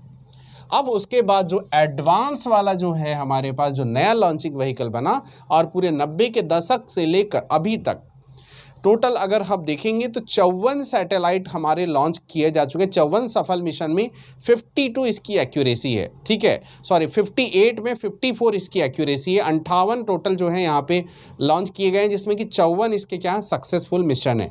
तो ये बातें याद रखना। ये PSLV का, तो इसका दौर स्टार्ट हुआ था एक्चुअल में 1900 यहाँ पे 94 को पहला लॉन्चिंग व्हीकल किया गया था। जो देखेंगे स्टार्ट जब किया गया था 4 स्तरीय 4 स्टेजेस वाले लॉन्चिंग व्हीकल्स थे। और ये जो लॉन्चिंग व्हीकल्स थे इसकी खास बात याद रखेंगे कि ये 4 स्तरीय था, जिसमें कि जो 4 स्टेज में ध्यान देंगे, बड़ा इंपॉर्टेंट है। जो पहला चरण हुआ तो पहला चरण में देखेंगे यहाँ पे कौन से प्रकार के प्रोपेलेंट या ईंधन यूज होंगे। तो जैसे कि आपको पता है कि आपको भविष्य का ईंधन किसे कहते हैं, उसे कहते हैं हाइड्रोजन को। और भविष्य के कोई भी ईंधन को जलाने में सहायक कौन होता है, यानी ऑक्सीकारक कौन है, ऑक्सीडाइजिंग एजेंट कौन होता है, ऑक्सीजन ऑब्वियसली। तो एक को हम कहेंगे क्या है उसका ईंधन, और दूसरा कहेंगे उसे क्या है उसको भड़काने वाला या उसको और ज़्यादा आगे बढ़ाने वाला, उसे कहते हैं ऑक्सीडाइजिंग एजेंट। तो ऑक्सीकारक हम उसे कहेंगे। तो यहाँ पे याद रखेंगे आने वाले जितने भी चीज़ें यहाँ पे देख रहे थे कि यहाँ पे जितने भी देखे HTPB, अभी देखो ये क्या है, देखो पहले चरण में ठोस प्रकार के ईंधन STTB का फुल फॉर्म यहाँ पे लिखेंगे तो ये है hydroxy terminated polybutadiene. Hydroxy terminated polybutadiene इसका क्या है, प्रणोदक है, यानी कि ईंधन है। इसको क्या है वहाँ ऑक्सीकारक का काम कौन कर रहा है, ये अमोनियम परक्लोरेट। ये क्यों इंपॉर्टेंट है, इसलिए मैं क्यों इतना डिटेल लिखा रहा हूँ, उसका मीनिंग भी आप आगे समझेंगे। तो हाइड्रोक्सी टर्मिनेटेड पॉलीब्यूटाडाइन यहाँ पे क्या ईंधन है, और ऑक्सीकारक क्या है, अमोनियम परक्लोरेट है। वैसे ही अगर द्रव का अगर देखते हैं तो UDMH क्या है, इसका क्या है प्रोपेलेंट या प्रणोदक है, और उसमें क्या है ऑक्सीकारक क्या है, नाइट्रोजन टेट्राऑक्साइड। तो ये बातें आपको याद रखनी है। और यहाँ पे ये UDMH का फुल फॉर्म क्या है, तो अनसिमेट्रिकल डाईमिथाइल हाइड्रोजन, ठीक है। अब बाकी डिटेल नहीं भी लिखो चलेगा, UDMH आप लिख दोगे तो भी चलेगा, अनसिमेट्रिकल डाईमिथाइल हाइड्रोजन। और इसमें क्या है, कौन ऑक्सीकारक का काम कर रहा है, ऑक्सीडाइजिंग एजेंट का काम कौन कर रहा है, वो है आपका नाइट्रोजन टेट्राऑक्साइड। तो ये इसका पहला चरण था PSLV का, है ना। और उसके बाद देखते हैं इसमें देख रहे हैं कि एंट्री किसका होता है, लिक्विड वाले की प्रोपेलेंट का भी एंट्री हो रहा है। तो पहले में आप देख रहे हैं कि यहाँ पे सॉलिड वाले हैं, फिर लिक्विड वाले आते हैं, ये किसका सेकंड स्टेज हो जाएगा। थर्ड स्टेज में भी क्या है, ये फर्स्ट जैसा ही यूज़ होता है। फिर फोर्थ स्टेज में जैसे ही जाते हैं हम, तो फोर्थ स्टेज में याद रखना अब जो है जो डाई मिथाइल जो हाइड्रोजन था, अब क्या है MMH मोनोमिथाइल हाइड्रोजन का यूज़ करते हैं, और सिम इसी को नाइट्रोजन टेट्राऑक्साइड को हम यूज़ करते हैं। समझ में आया। STTB परक्लोरेट पहला चरण, दूसरा चरण UDMH नाइट्रोजन टेट्राऑक्साइड थर्ड चरण, तीसरा से पहले को रिपीट कर दो तीसरा चरण, और चौथा चरण अगर देखते हैं तो monomethyl hydrogen plus nitrogen tetroxide. तो इस प्रकार 4 चरण में ये बनता है, ठीक। जिसमें कि क्या है हम देखते हैं 1600 किलोग्राम की के लाइक उतने पैलोड, हैवी पैलोड को भी हम क्या करते हैं 620 से लेकर 2000 किलोमीटर के आसपास तक हम क्या आसानी से छोड़ सकते हैं। अब यहाँ पे याद रखना, ये जो वजन है, ये पेलोड का वजन थोड़ा और भी बड़ा अलग अलग सोर्स में दिखेगा, मतलब ये कह सकते हो ये थोड़ा पावरफुल इंजन है, इसकी एक्यूरेसी भी बहुत ज़बरदस्त है। अब 58 में 54 इसकी एक्यूरेसी है, तो आप समझ सकते हैं कितना एक्यूरेट है। ठीक है, ये पूरे भारत का जो है मैक्सिमम सैटेलाइट इसी से छोड़े गए हैं। GSLV तो सन 2001 में आया, तो GSLV की एंट्री होती है सन 2001 में, और यहाँ पे देखते हैं ये ट्राईलेटरल जो है आपका 3 स्तरीय वाला इंजन होता है। और यहाँ पे इसकी खास बात समझे कि जैसे PSLV का फर्स्ट स्टेज था, सेम टू सेम ये हुई है, यानी STTP अमोनियम परक्लोरेट ये ईंधन है, ये ऑक्सीकारक है, तो ये सेम टू सेम हो गया। दूसरा अगर देखते हैं तो ये भी क्या है, same to same. UDMH plus nitrogen tetroxide जो है ये भी सेम टू सेम। और यहाँ पे कि क्या चौथा चरण तो होता नहीं, थर्ड चरण होता है, तीसरा चरण होता है। तो यहाँ पे देखते हैं, यहाँ पे एंट्री होती है क्रायोजेनिक टेक्नोलॉजी की, और जिस क्रायोजेनिक टेक्नोलॉजी की खास बात याद रखें, ये बहुत ज़्यादा पावरफुल एनर्जी प्रोड्यूस करता है, यानी बहुत ज़्यादा थ्रस्ट जनरेट करता है। तो इसमें क्या है, 2 चीज़ें, हाइड्रोजन क्या होती है, ईंधन के तौर पे यूज़ किया जाता है, फ्यूल के तौर पे, ठीक है, प्रोपेलेंट के तौर पे, और ऑक्सीजन क्या है, ऑक्सीडाइजिंग एजेंट यानी ऑक्सीकारक के रूप में यूज़ किया जाता है। इसमें क्रायोजेनिक टेक्नोलॉजी, तो क्रायो का मतलब होता है अति निम्न ताप, बहुत ही लो टेम्परेचर, और ये टेम्परेचर कितना होता है, -253 डिग्री, ठीक है, डिग्री सेल्सियस, और ऑक्सीजन का है ये -183 डिग्री सेल्सियस। ये इतनी कम जो है यहाँ पे टेम्परेचर पे इस प्रकार के आप देखते हैं कि क्रायोजेनिक टेक्नोलॉजी का यूज़ किया जाता है। और अभी CUS का यूज़ किया जाता है, क्रायोजेनिक अपर स्टेज। अभी रिसेंट में जो सैटेलाइट छोड़ा गया था, एक जो है फेल हो गया था, वो इसका कारण ये है क्रायोजेनिक अपर स्टेज कुछ प्रॉब्लम आ गई थी, इस कारण वो फेल हो गया था। तो बस याद रखना कि ये जो ट्राईलेटरल स्टेज है, ये जो है एडवांस है, जहाँ पे हमारे पास क्रायोजेनिक टेक्नोलॉजी आई, जिसकी मदद जो रशिया की मदद से हमने इसे क्या है अब हम सक्सेसफुली डेवलप कर पाए। डॉक्टर कलाम का भी सबसे बड़ा इसमें योगदान माना जाता है, क्योंकि यहाँ पे उन्होंने ही सबसे पहले फोकस किया था, और वो 80 के दशक से ही वो प्रयासरत थे कि भारत क्रायोजेनिक टेक्नोलॉजी को हासिल कर ले। उस बीच में जो 80 के मतलब उत्तरार्ध में मतलब 90 के आसपास अगर देखेंगे तो जो है डॉक्टर कलाम जो उसे हासिल करने में रशिया की काफ़ी हेल्प ले रहे थे, तो बीच में रुकावट USA ने डाला था, तो अमेरिका ने डाला। तो उसके बाद में डॉक्टर कलाम का जो सबसे बड़ा अच्छा विज़न ये होता है, अगर कोई टेक्नोलॉजी नहीं दे रहा है तो आप उस टेक्नोलॉजी बेस्ड कोई वेपन या हथियार खरीद लो और उस टेक्नोलॉजी का अध्ययन करो, उसके बाद उसे डेवलप करो। ठीक है, तो ऐसा उनका जो है पूरा इनिशिएट था, क्योंकि डॉक्टर कलाम का योगदान जो है मिसाइल सेक्टर में तो सबसे ज़्यादा था, लेकिन शुरुआती दौर में अगर आप देखेंगे वो इसरो में भी काम कर चुके थे। जब हम देखते हैं कि इसरो की जो समिति बनी थी, इसरो का जो फाउंडेशन का समय था, जिसमें विक्रम साराभाई सर के साथ उनका भी महत्वपूर्ण योगदान था, इसलिए बहुत सारी इमेजेस में आप दिख भी जाएंगे दोनों एक साथ रिसर्च करते हुए। तो ये बातें आपको याद रखनी है। ये क्या है आपका GSLV। अब GSLV का जो है फिर से अलग अलग स्टेज आता है।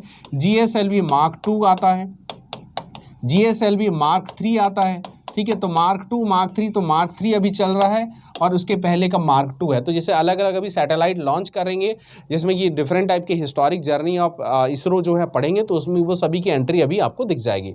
अब यहाँ पे 2 और प्रकार के जो है लॉन्चिंग व्हीकल आपको एग्जाम में पूछे जा सकते हैं। वो क्या है, बस याद रखें, ये नाम है 2 है, RLV-TD, ठीक है, और दूसरा है रैमजेट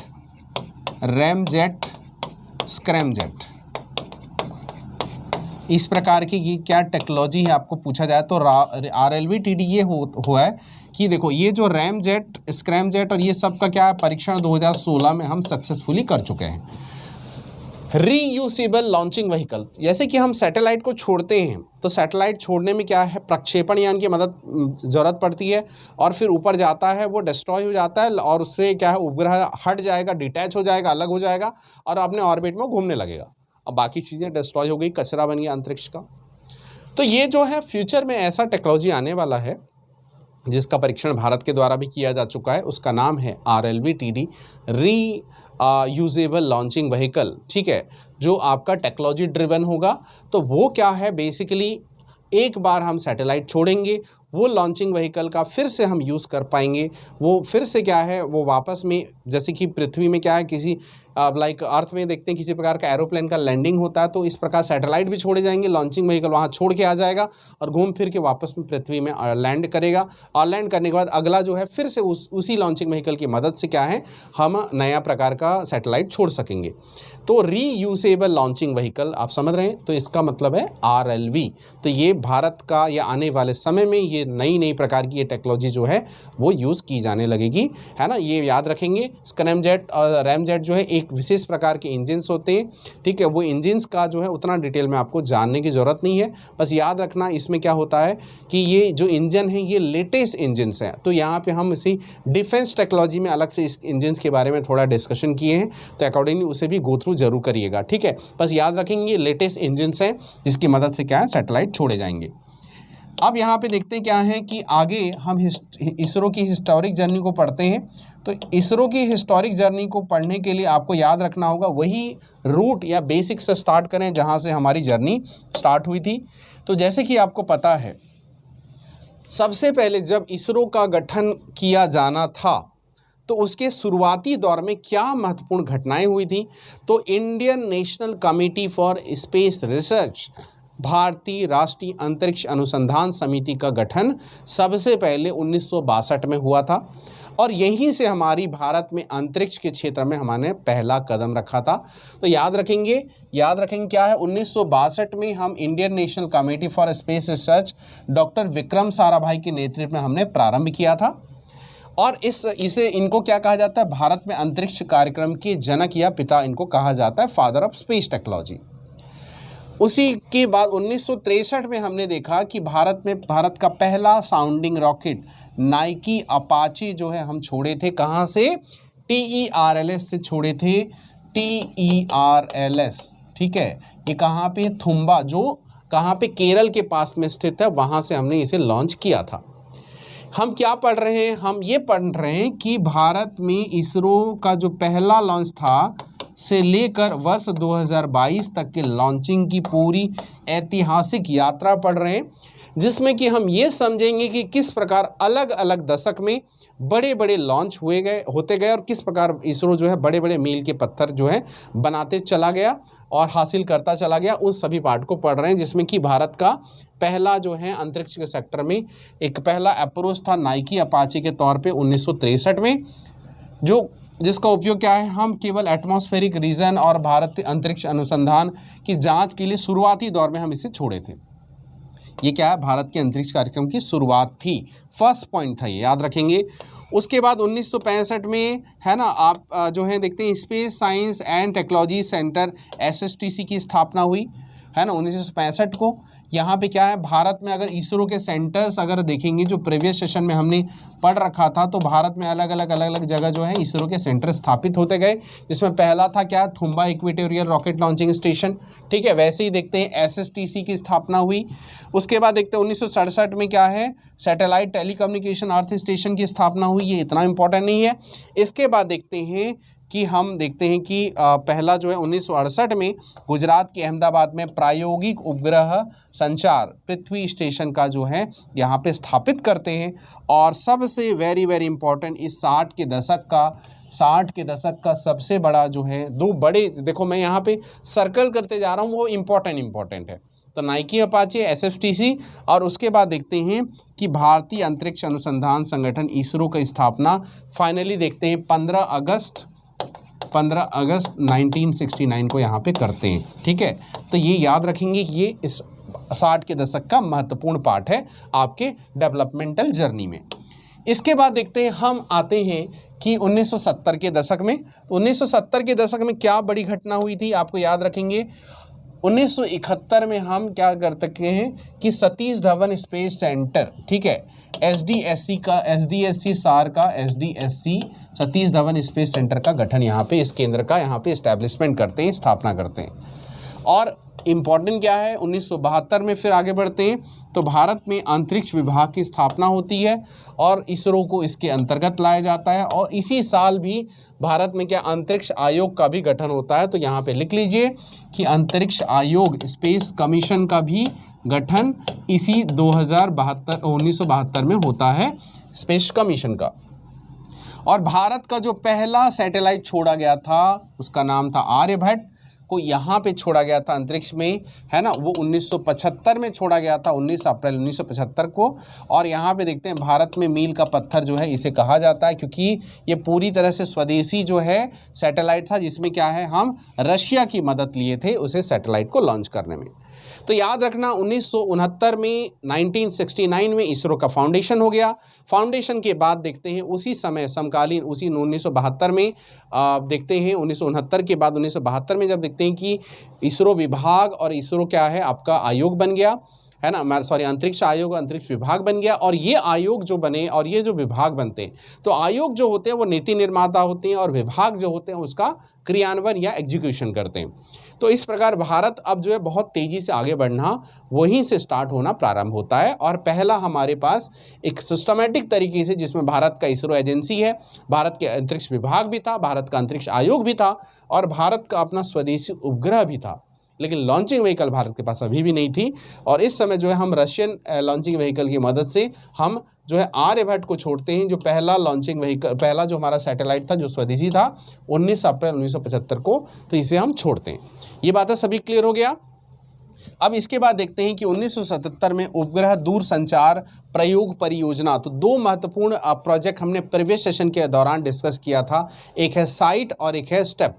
ठीक है, तो स्टेप और साइट, ये दो महत्वपूर्ण प्रोजेक्ट जो है आपको पता है 1970 का जो दशक है पूरा एक्सपेरिमेंटल डिकेड कहा जाता है, प्रयोगात्मक दशक था इसरो के लिए या भारत में अंतरिक्ष सेक्टर के लिए। इसके बाद देखते हैं कि भारत ने आगे देखते हैं 1979 में फिर से एक बहुत बड़ी जो है घटना होती है भारत के अंतरिक्ष के सेक्टर में, कि भारत निर्मित पहला प्रायोगिक रिमोट सेंसिंग सैटेलाइट जो है जिसे भास्कर प्रथम के नाम से लॉन्च किया गया था।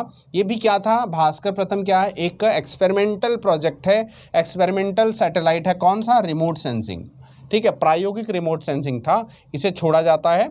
और यहाँ पे देखते हैं कि जल विज्ञान, वानिकी यानी फॉरेस्ट्री, ठीक है, हाइड्रोलॉजी, फॉरेस्ट्री, है ना, ओशियनोलॉजी आदि के अध्ययन के लिए इसे क्या है छोड़ा गया था, लेकिन ये याद रखेंगे ये एक्सपेरिमेंटल था।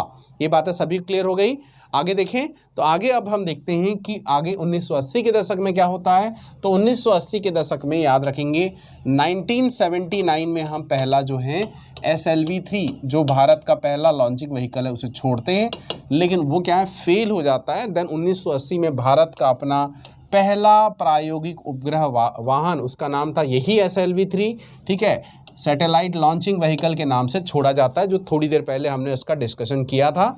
ठीक है, तो ये जो है भारत के अंतरिक्ष के सेक्टर में जो है भारत इसरो जो है छठा ऐसा देश बनाता है जो खुद के पास लॉन्चिंग व्हीकल है, खुद का उपग्रह था। ठीक है, और SLV-3 ने क्या छोड़ा था, रोहिणी RS-1 को छोड़ा था। याद रखना रोहिणी RS-1 ये एग्जाम में पूछा जाता है। इस समय इसके खास बात लॉन्चिंग व्हीकल भी स्वदेशी था और हमारा सैटेलाइट भी स्वदेशी था। ये बातें सभी क्लियर हो गई। अब 1981 में देखते हैं आगे जो है बढ़ता चला गया, अलग अलग सैटेलाइट छोड़ते गए। 1981 में देखो 1981 में अब यहाँ पे देखेंगे एक और सैटेलाइट जो है छोड़ा गया था, है ना, वो है एप्पल जो है छोड़ा गया था 1981 में। तो यहाँ पे इसके बाद देखते हैं एप्पल के बाद देखते हैं ये क्या है, प्रयोगात्मक जो है कम्युनिकेशन सैटेलाइट था, संचार उपग्रह था। ठीक है, ये प्रयोगात्मक था। ठीक, इसके बाद देखते हैं कि संचार उपग्रह INSAT-1A को लॉन्च किया गया, INSAT-1A को लॉन्च किया गया और ये क्या 1982 में छोड़ा गया। SLV की जो है दूसरी विकासात्मक उड़ानी को रोहिणी को फिर से छोड़ा गया। उतना इंपॉर्टेंट ये सब नहीं है, लेकिन 1984 में देखते हैं भारत का संयुक्त मानव मिशन स्टार्ट किया गया, किसके साथ, सोवियत रूस के साथ। और भारत के जो पहले जो है एस्ट्रोनॉट थे राकेश शर्मा सर, तो राकेश शर्मा जो है रूसी अंतरिक्षयान सोयुज 7 में 8 दिन बिताए थे और किस रॉकेट में गए थे, सोयुज T11 रॉकेट में गए थे। ये क्या है, ये इस रॉकेट में वो जाके सवार हुए थे और जो है भारत का जो है जो वहाँ रशियन स्पेस स्टेशन है जिसका नाम था सॉल्यूट 7, वहाँ पे 8 दिन बिताए थे। ये स्पेस स्टेशन जानते हैं क्या है? भारत भी क्या है 2028 के बाद तक, यानी 2030 के आसपास तक जो है भारत अपना खुद का इंटरनेशनल स्पेस स्टेशन बनाने की ओर प्रयासरत है। यहाँ पे ये होता है कि लो अर्थ ऑर्बिट में इस प्रकार के स्पेस स्टेशन होते हैं जहाँ पे इसे छोड़े जाते हैं, वहाँ पे वो कुछ समय जो है अपना बिता सकते हैं, ठीक है। और वैसे देखते हैं कि 1987 में ASLV जो है इसरो के साथ जो है अपना काम करना स्टार्ट किया गया था, लेकिन वो फेल हो जाता है। 1988 में देखते हैं रिमोट सेंसिंग सैटेलाइट IRS-1A को जो है लॉन्च किया जाता है। देखो हमने अभी थोड़ी देर पहला भास्कर-1, तो भास्कर-1 क्या है? प्रायोगिक रिमोट सेंसिंग सैटेलाइट है। लेकिन जो फंक्शनल रिमोट सेंसिंग सैटेलाइट क्या है? IRS-1A कब छोड़ा जाता है? 1988 को छोड़ा जाता है, तो याद रखेंगे। उसी प्रकार एप्पल देखते हैं और वहाँ पे INSAT-1A को देखते हैं। ये प्रायोगिक है और ये क्या है? INSAT जो है वास्तविक रूप से क्या है? कार्यशील है। ठीक, ये बात सभी क्लियर हो गया। अब हम चलते हैं 90 के दशक में, और 90 के दशक में हम देखते हैं ये 1990 का जो दशक था ये भारत के लिए इतिहास में बहुत बड़ा एक परिवर्तन लाने वाला था। 1991 में हम देखते हैं रिमोट सेंसिंग सैटेलाइट IRS-1B को छोड़ा जाता है और भारत का जो है सेकेंड जनरेशन का लॉन्चिंग व्हीकल ASLV को पहली बार सफलतापूर्वक 1992 में छोड़ा जाता है। 1993 में हम देखते हैं कि PSLV का जो है पहला मिशन जो है वहाँ पे छोड़ा जाता है, ठीक है। और लेकिन हम देखते हैं PSLV जो है D1 जो होता है, ये PSLV D1 जो होता है ये एक्चुअल में इसकी मदद से हम देखते हैं IRS-P2 के साथ PSLV D2 का, ये देखो PSLV का पहला मिशन होता है 1993 में, लेकिन यहाँ पे ये फेल हो जाता है, लेकिन पहला अपना मिशन था, याद रखना। दूसरा मिशन में PSLV सफल होता है, इसलिए यहाँ पे लिखा है पहला सफल मिशन जो है वो क्या था? PSLV D2 से था। वो किसे छोड़ा गया था? IRS-P2 को छोड़ा गया था। ठीक, याद रखेंगे। तो पहला सफल मिशन 1994, तो 92 और 94 में 1 साल का डिफरेंस है, याद रखना सफल मिशन के हिसाब से। ये 92 ASLV का और PSLV का 94। ठीक, 1996 में देखते हैं PSLV D3 आगे जो लॉन्च करता है। 1997 में आगे फिर से ये लॉन्च हो रहा है। 1999 में अलग अलग सैटेलाइट जो है छोड़ना स्टार्ट करता है, जिसमें भारत ने पहली बार फॉरेन सैटेलाइट को लॉन्च करना स्टार्ट करते हैं 1999 में, और ओशन सेट इसका नाम था। याद रखना इसरो क्या है? दूसरे विदेशी उपग्रह को सैटेलाइट को छोड़ता है, उसकी के कारण जो है भारत को रेवेन्यू प्राप्त होता है ना। वो फॉरेन सैटेलाइट जो है लॉन्च करने के बदले में वो क्या है? हमको पे करते हैं। तो जैसे कि इसलिए भारत का जो है 1992 में क्या है? एक जो है अंतरिक्ष जो है व्यवसाय की इकाई कमर्शियल यूनिट इसका स्टार्ट किया गया था। ये कमर्शियल यूनिट का नाम है एंट्रिक्स कॉरपोरेशन। एंट्रिक्स कॉरपोरेशन का स्थापना कब पूछा गया था? कब हुआ था? ये पूछा गया है विगत वर्षों के पेपर में। तो ये है 1992, जो क्या है? फॉरेन सैटेलाइट या दूसरे ऐसे सैटेलाइट जो दूसरे देशों का हम छोड़ेंगे और उसके बदले में जो कमर्शियल एंगल होगा उसे डील कौन करेगा? एंट्रिक्स कॉरपोरेशन डील करेगा। वर्तमान में देखते हैं भारत के पास 2 कमर्शियल यूनिट हैं, एक है एंट्रिक्स कॉरपोरेशन और दूसरा 2019 में NSIL new space India limited जो है स्थापना किया गया है। जो छोटे छोटे सैटेलाइट जो है, बहुत सारे नैनो सैटेलाइट, माइक्रो सैटेलाइट को हम छोड़ेंगे और फॉरेन कंट्री से हमको रेवेन्यू प्राप्त होगा। और ये काफ़ी, चूँकि भारत में इसरो की एक्यूरेसी बहुत ज़्यादा हाई है, इसलिए क्या है? ये बड़ा इंपॉर्टेंट है और ये कमर्शियल यूनिट के पॉइंट ऑफ व्यू से आने वाले समय में और ज़्यादा रेवेन्यू क्रिएशन करेगा।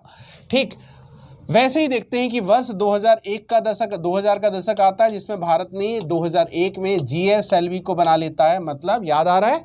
जियो सिंक्रोनस, मतलब 36,000 किलोमीटर के हाइट पर लॉन्च करने वाला भारत का ऐसा लॉन्चिंग व्हीकल अब बन जाता है। और ये जो लॉन्चिंग व्हीकल बनता है, यहाँ पे देखते हैं सबसे पहले GSLV बनता है। GSLV D1 GSAT को पहले छोड़ा जाता है, ठीक है। कल्पना 1 को छोड़ा जाता है, GSAT-2 को छोड़ा जाता है, ठीक है। इस प्रकार जो है सैटेलाइट अब छोड़ना हम स्टार्ट करते हैं जो ज़्यादा हाइट पर होता है। तो खास कर याद रखना वो GSAT-1 और GSAT-2 जो है वो ज़्यादा हाइट वाले अभी स्टार्टिंग दौर में हम छोड़ रहे हैं। 2005 में हम देखते हैं इस प्रकार, देखो एडूसैट, देखो यहाँ पे देखो GSAT का मतलब जियो सिंक्रोनस वाली सैटेलाइट, ठीक है। तो यानी ज़्यादा हाइट वाले सैटेलाइट।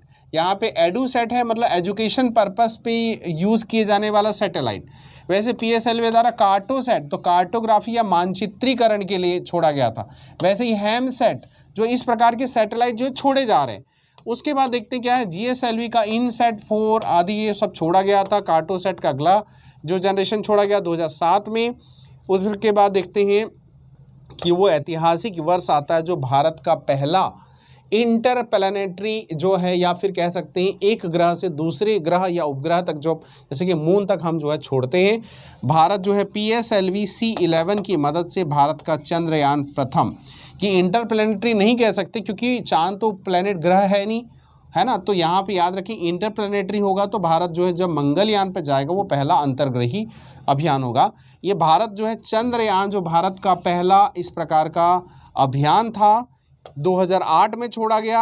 और ये किसकी मदद छोड़ा गया? PSLV C11 की मदद से छोड़ा गया, जो भारत के अंतरिक्ष सेक्टर में एक मील का पत्थर था, क्योंकि इसके पहले भारत ने कभी पहले प्रयास नहीं किया था। तो याद रखेंगे ये नाम बड़ा इंपॉर्टेंट है, PSLV C11 चंद्रयान, है ना।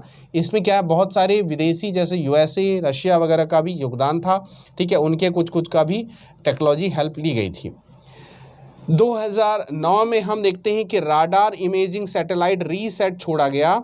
तो रीसेट छोड़ा गया तो राडार इमेजिंग सैटेलाइट, इमेज प्राप्त करना, जो रिमोट सेंसिंग से जो है सैटेलाइट से जो इमेज, यानी कि अर्थ में जो रिसोर्स या संसाधन है, चाहे जल संसाधन, वन संसाधन, खनिज संसाधन या किसी भी प्रकार के जो संसाधन है, उसका क्या है, राडार से इमेजिंग करेंगे। राडार इमेजिंग क्या होता है, वो रेडियो वेव का उपयोग करता है और उसकी मदद से क्या है, रीसेट जो है छोड़ा गया है। काफ़ी हाई रिजोल्यूशन वाले कैमरे लगे होते हैं ये रीसेट वाले में, आपके जो है कार्टोसैट वाले में, ठीक है। वैसे ही कार्टोसैट जो है आगे जो है छोड़ा गया। इस प्रकार हम देखते हैं कि भारत अब जो है अपने भारत की भूमि पर जितने भी प्रकार के अलग अलग संसाधन हैं, इन संसाधनों का अब क्या है, वो अब जो है उसकी प्रॉपर जो है डेटा वो कलेक्ट कर सकता है, उसका अवलोकन कर सकता है और उसका जो है नया रिपोर्ट तैयार कर सकता था। तो ये बातें याद रखेंगे। फिर 2010 के दशक में हम एंट्री करते हैं। अब याद रखना 2010 के दशक में हम जब 20 तक चलेंगे तो आपके एग्जामिनेशन पॉइंट ऑफ व्यू से वर्ष 2019, 20, 21 और 22 होंगे, क्योंकि 19 और 20 का समय आपको पता होगा कि पूरा कोविड का काल था। खासकर जो है कोविड तो आया था खैर दिसंबर 2019 में, मतलब यहाँ पे याद रखेंगे वहाँ से चीज़ें थम सी गई थी। तो 2020 में कुछ खास एक्टिविटी दिखेगा नहीं और 2021 में भी कुछ खास नहीं दिखेगा। तो 20-21 खासकर गैप दिख जाएगा आपको, या कुछ ही सैटेलाइट आपको दिखेगा 2-3, ठीक है, वो 2 वर्षों में। अब लेकिन अब जो देखते हैं 2018, 19 और ये 20-21 तो बहुत कम ही है। उसके बाद 22, ये जो वर्ष होंगे यहाँ पे जितने बड़े बड़े सैटेलाइट हैं, ये बड़े आपके लिए इंपॉर्टेंट होंगे एग्जाम के पॉइंट ऑफ व्यू से। तो मैं उसे सर्कल कर दूंगा, तो ध्यान रखेंगे, उसे अलग से आप नोट करते चलेंगे। बहुत सारे सैटेलाइट का मिशन हमने इसलिए शामिल किया हुआ है ताकि उसका सीक्वेंस आप समझते चलें और आपको जो है बेहतर अप्रोच मिल सके। तो PSLV जो है रिसोर्स सेट 2 छोड़ा गया था, उतना इंपॉर्टेंट नहीं है, छोटे उपग्रह छोड़ा गया था। रीसेट जो है अगला उसका छोड़ा गया वर्ष 2012 में। 13 में जो है याद रखेंगे, 13 का जो ये डेट है बड़ा इंपॉर्टेंट है और ये पूरा इंपॉर्टेंट है। देखेंगे भारत जो है सबसे पहले देखते हैं पहला ऐसा क्षेत्रीय नेविगेशन सैटेलाइट जो है IRS व IRNSS, Indian regional navigation satellite system IRNSS, जो पूरी तरह से स्वदेशी था। ये कौन से वर्ष छोड़ा गया था? वर्ष 2013 में। और इस समय याद रखना PSLV C25 की मदद से मॉम मार्स ऑर्बिटल मिशन को 5 नवंबर 2013 को छोड़ा गया था।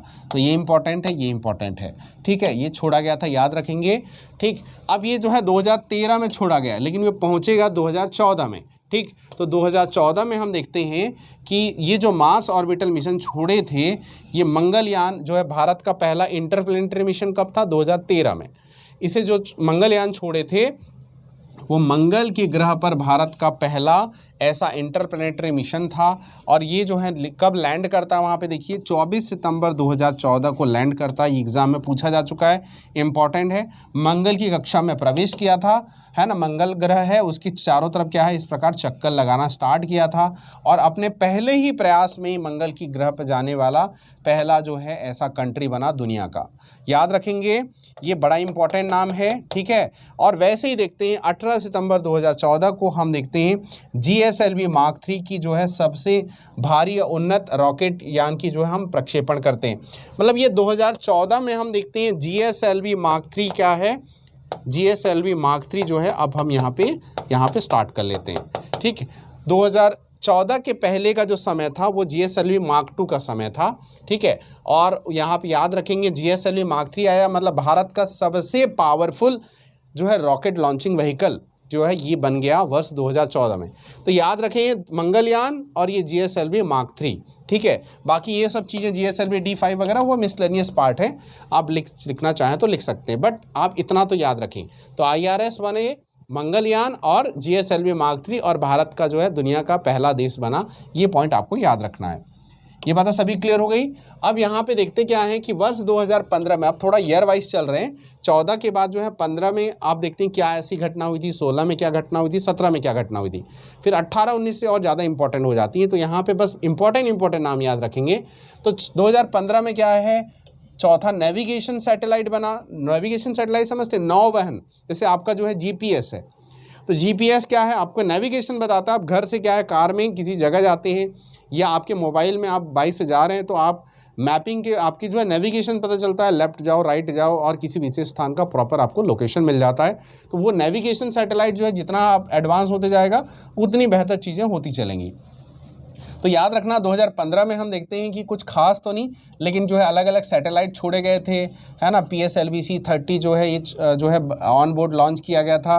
और भारत का जो नवीनतम संचार उपग्रह GSAT जो है 15, बस इस एक पॉइंट को याद रखेंगे, जिसे एरियन 5 रॉकेट द्वारा फ्रेंच गुयाना की कोरू अंतरिक्ष यान से छोड़ा गया था। अब ऐसा क्यों है, देखो अगर आप देखते हैं कि किसी, ये पृथ्वी है, पृथ्वी का इक्वेटर है, भारत तो यहाँ पे है, भारत की स्थिति ये उत्तरी ध्रुव है, दक्षिणी ध्रुव है। अब यहाँ से यहाँ छोड़ेंगे, लेकिन अगर आप देखेंगे कि आपको पता है ध्रुवों पर क्या होता है, G का मान क्या होता है, 10 होता है, और इक्वेटर पे क्या होता है, ये होता है 9.8। तो यहाँ पे G का मान यानी कि हम देखते हैं गुरुत्वाकर्षण बल का मान जो है ज़्यादा होता है, तो ऊपर जाने के लिए हमको ज़्यादा एनर्जी चाहिए, लेकिन इक्वेटर से अब जाएंगे तो थोड़ा सा कम हो रहा है। इसलिए हम देखते हैं कई बार क्या होते हैं कि हम फ्रेंच गुयाना के कोरू अंतरिक्ष यान से क्या है, कुछ ऐसे सैटेलाइट को हम छोड़ रहे हैं। अब ये संचार उपग्रह होगा तो कहाँ छोड़ा जाएगा, जियो सिंक्रोनस ऑर्बिट पे, मतलब 36,000 किलोमीटर पे, है ना, हाइट पर। तो यहाँ पे अगर इक्वेटर के पास से आएंगे जहाँ G का मान क्या है, कम है, तो आसानी से हम उसे छोड़ पाएंगे। इसलिए क्या है, जगह जगह हम कई बार हेल्प लिए भी हैं, इसलिए फ्रेंच गुयाना के कोरू अंतरिक्ष यान से वहाँ पे हमने लॉन्च किया था, ठीक। अब देखते हैं वर्ष 2015 में PSLV-C29 ने, हम देखते हैं 6 उपग्रहों को एक साथ लॉन्च करते हैं। अब ये दौर स्टार्ट होता है जब दुनिया शॉक रह जाएगी। देखिए आगे कैसे, कि 2016 आता है।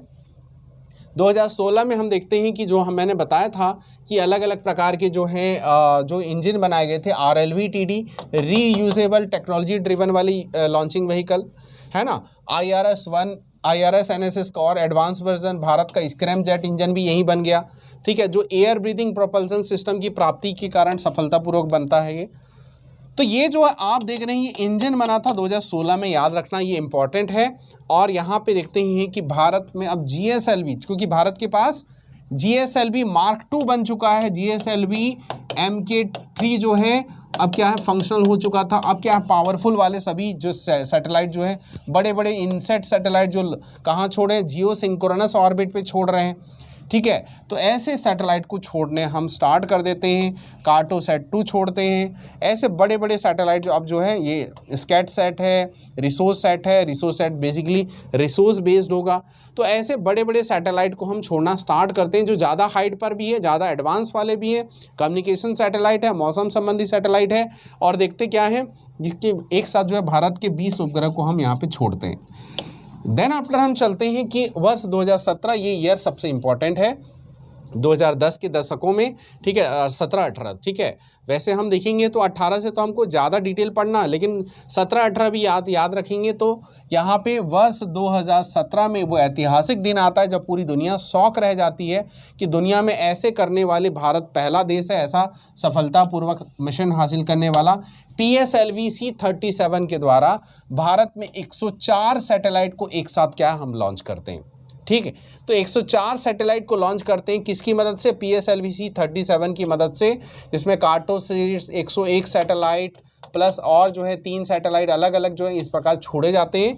और कहाँ से छोड़ते हैं, श्रीहरिकोटा स्पेस सेंटर SDSC सार से, हाई एल्टीट्यूड रेंज से, SDSC सार, याद आ रहा है, Sriharikota high altitude range, Satish Dhawan space centre, Sriharikota high altitude range, ये एक ही नाम है।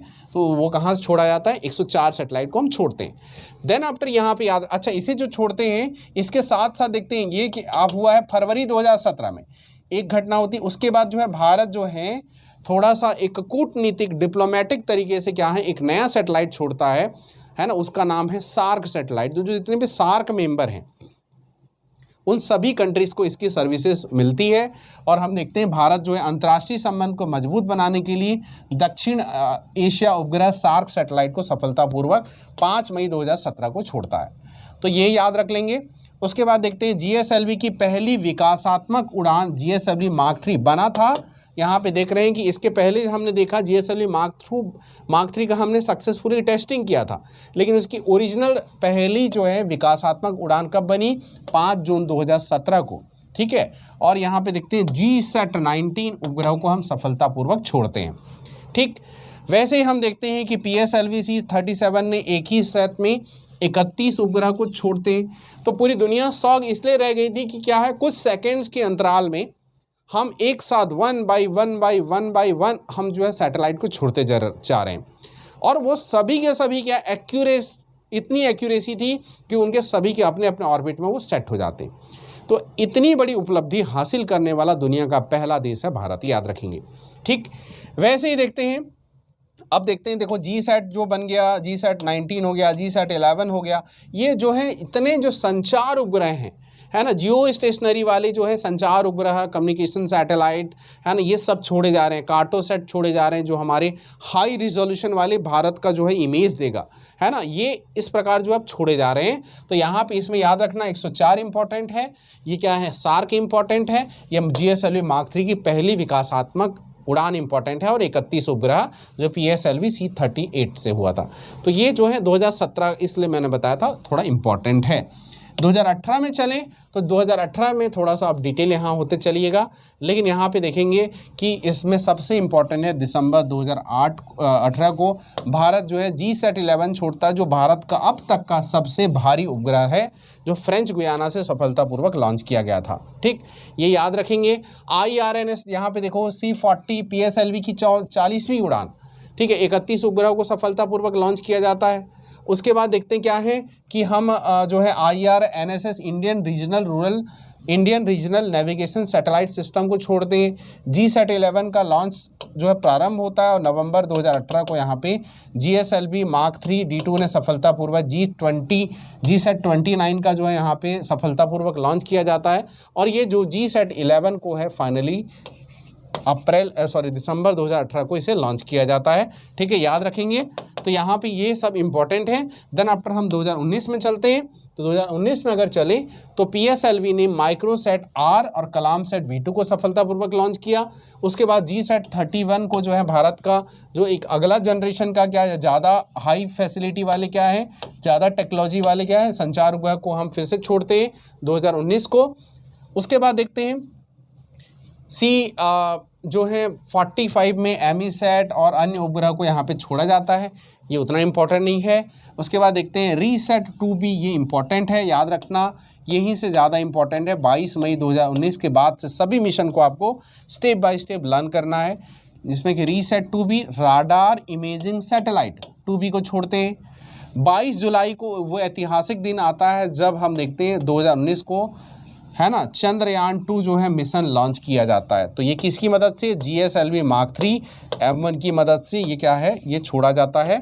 ये क्या है, चंद्रयान 2 मिशन, चंद्रयान 2 जो 1 क्या है 2008 और ये क्या है 2019, ठीक।